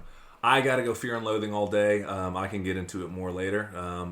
It's pure gonzo shit, man. And I'm a huge Johnny Depp fan. And I think Benicio del Toro should have been nominated for an Oscar for that movie. He's so funny. True enough, actually. But I think that fear has got me, man. I think that movie is so visually dynamic over Fight Club that it has to win. Okay. I'm not voting. It's cool. Just the scene where he's in the lobby and it's all lizard people. It's all good. I loved. It was a great movie, but the book was way better, and I agree. Spoiled by the book. And I agree. The movie did. I feel the same way about the Rum Diaries. I feel that way about 99% of the books get turned into movies. Well, there's very few. The Godfather is one of the few that actually lived up to and Last of the Mohicans, by the way, with Daniel Day-Lewis was a great reinterpretation of that book. I will find you. You could live in bliss like me and just not read shit. All right, our final matchup of the evening. But Marcus, reading is fundamental. Whatever. Just real quick, man. When I would read as a kid, it put me to sleep, and I get some people. That's why it's fundamental. You gotta sleep. Whatever. No, just like my brain never took flight in a book, but whatever. Anyways, our final matchup. My brother Steve used to give me so much shit. He's like, "Why are you sitting in here reading?" It's TV to watch. I respect him for that. Our final matchup of the evening. We have a 15 seed in a very important comic book movie, one of the first. Blade, taking on the number 2 seed, The Usual Suspects. Oh, Usual Suspects for me. It's not even that is the right seeding for both of them, and I'm not letting that number 2 get beat by that piece of shit. So The first Blade was dope. It was pretty good. The soundtrack alone was fucking phenomenal. That's cool, but it's not what you're listening to. It's what you're watching. I'll say this, man. I'm gonna go The Usual Suspects. Yeah. I've not seen that movie in a long time, and I know I've seen it since I know the twist. Which, spoiler alert, the original matchup was going to be ultimately: are you a Tyler Durden guy or are you a Kaiser Sose guy? Kaiser Sose for me. Yeah, but I haven't seen it like that recently. But the last time I watched it, since knowing the twist, the movie still held up. Which a lot of times, once you know that it's like, It's like Memento. A lot of things, when diminishing when returns. When you see it again, you're like, well, I already know this. Why am I watching this? There's no plot twist for me. But Usual Suspects holds up, even when you know the ending, it still holds up for me. I would agree with that in terms of you know how it ends, and yet you still want to see how they get to the end result. Blade is a great action movie. I mean, Wesley Snipes really came into his own in terms of, setting the scene for what action could be done. But Usual Suspects is just such a great intrigue movie. Mm-hmm. It's a who's who of character actors and cameos and character development. Gabriel Byrne was brilliant in that movie. And also, not for nothing, but Kevin Spacey was. I mean, they were all pretty good. I mean, the only one I didn't like is the Baldwin brother, just because I don't like him. Oh, And really? if he's listening now, fuck you. He'll flip you. He'll flip you. For real? He'll flip you. It's going to be The Usual Suspects for me, but I just wanted to give Blade a shout out for the opening sequence when he goes into the blood rave. Bloodbath. Yeah. He goes into a rave, and it's very 90s, and he kills an entire house of vampires while blood is pouring out of the sprinkler system. I saw it, though. I was just kind of like, all right, that was over the top immediately. So appreciate it as a comic book movie, and it's actually, as a comic book fan, it was a moment that I wanted to be on this list because it was like, finally, we get one. We get one. It had taken a seriously downward slope since Batman '89, so it was like, us comic book fans owe a lot to the movie Blade. And also, shout out to Steven Dorff and Donald Logue, because the greatest movie villain and henchman combo in movie history. In which one? In Blade. I don't remember them. Are they going up on our... Steven Dorff was the main guy who wanted to recreate the blood god. Oh yeah. And then Donald Logue was his hey Blade, I owe you one, and he stabbed him in the chest and then he cut off his arm and stuff. Don't remember it. I don't either. I remember the opening scene is basically what I remember that movie. In the dance club killing people. I'm like, well, that sucks if you're out there just to dance. I can't do it, man. You should be able to dance if you want to. Yeah. You should be able to bring your friends along. Also, shout out to Tracy Lords, who was in her second greatest movie ever. Tracy Lords, the porn star? Second greatest movie ever. Nice. Well, that's it. We'll give you a recap on the next episode of our winners, and we'll try to go through the matchups real quick. But I think for this episode, that wraps up the first round. We went from 64 down to 32. I feel like I just played 64 games. Let's run down the winners. Okay, real quick. Really quickly. We had Shawshank vs. American Pie. Shawshank Redemption won. Yep. We had Heat vs. Rush Hour. Heat won. Yep. We had Titanic versus The Fifth Element. The Fifth Element won. We had Sin of a Woman taking on Saving Private Ryan. Saving Private Ryan won. We had Toy Story and Scream. Toy Story won that. We had Clerks and Office Space, and Clerks barely won that one out. We had Malcolm X and Friday, and very upsetting to me, Malcolm X went through. We had Mortal Kombat and Goodfellas, and even more upsetting to me, Goodfellas went through. We had Pulp Fiction take on Mortal Kombat! Right. We had Pulp Fiction take on Billy Madison. Pulp Fiction won. Of course. We had Menace to Society and Austin Powers. Menace to Society won that. Yeah. We had The Matrix and Dazed and Confused. The Matrix won that. We had Desperado and Dances with Wolves. Dances with Wolves won that. Apollo 13 and The Crow. The Crow won that. We had Boo! we had Bram Stoker's Dracula versus Devil's Advocate, and the Devil's Advocate, or Dracula went through on that one. Sorry. Okay. We had American Beauty and Trainspotting. A really, really close call there. A lot of good debate there. We had American Beauty win that one. We had My Cousin Vinny and The Big Lebowski, and The Big Lebowski won that one. All right, in the top right, we had Silence of the Lambs take on Hook. Silence of the Lambs won. We had Addams Family and Natural Born Killers, which I kind of shit on. But the Addams Family won. We had Unforgiven versus the Teenage Mutant Ninja Turtles movie and Teenage Mutant Ninja Turtles 1 through. You voted wrong. Just deal with it. We had Jerry Maguire go up against Groundhog Day. I'm gonna pull a Donald Trump here. I'm gonna say that it was No, rigged. no, you're not. No, I'm gonna say no, it was rigged. no, Maybe. no. Prove it in a court in Russia. Anyways, Jerry Maguire and Groundhog Day went at it, and Groundhog Day emerged victorious. See what I did there? Schindler's List went up against Home Alone, and Schindler's List won that match.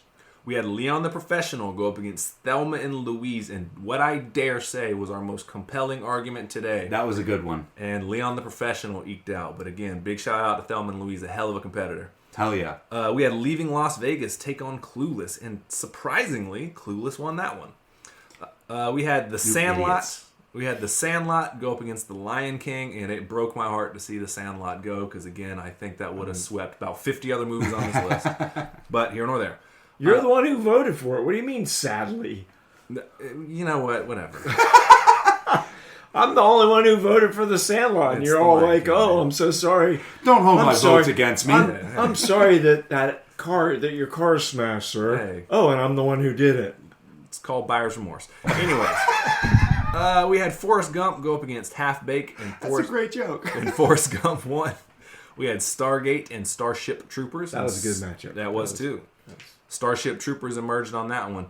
And a huge, what could be one of the largest upsets, we had Terminator 2 Judgment Day go up against GoldenEye. And GoldenEye 007 emerged victorious. Wow. Yeah. Wow. Pretty Woman in Jurassic Park, JP, baby. Good Will Hunting and Princess Mononoke. Good Will Hunting won because I finally saw that movie. Otherwise, I was just going to lie to you and be like, hey, Princess Mononoke. We had Tombstone go up against The Rock, and it was actually a pretty good one. Tombstone won that. Yeah. We had Fight Club go up against Fear and Loathing in Las Vegas. Fear and Loathing in Las Vegas won that, and as you just heard, Blade went up against The Usual Suspects, and The Usual Suspects won that. So there's our matchups for next week. We'll convene back here and decide for y'all. This is a grueling process. We're up late past our bedtime, so look, this is for the future. So once we decide who the winner is, it's set in history forever, and you can write us in at whatchubeenwatchingpodcast@gmail.com, and you can thank us for all that hard work, so you never have to worry about what the greatest movie of the 90s is ever again. With that being said, yep. Thanks. Yeah, man. That's Thank cool. you for being here. You'll be back next week to help us finish, right? Yep. Heck yeah. All right. I'm in. For Father X, I'm Marcus Dudley. We're signing out. Marvelous Mike Dudley saying, go watch a movie. And talk about it with someone You love. Or that you're with.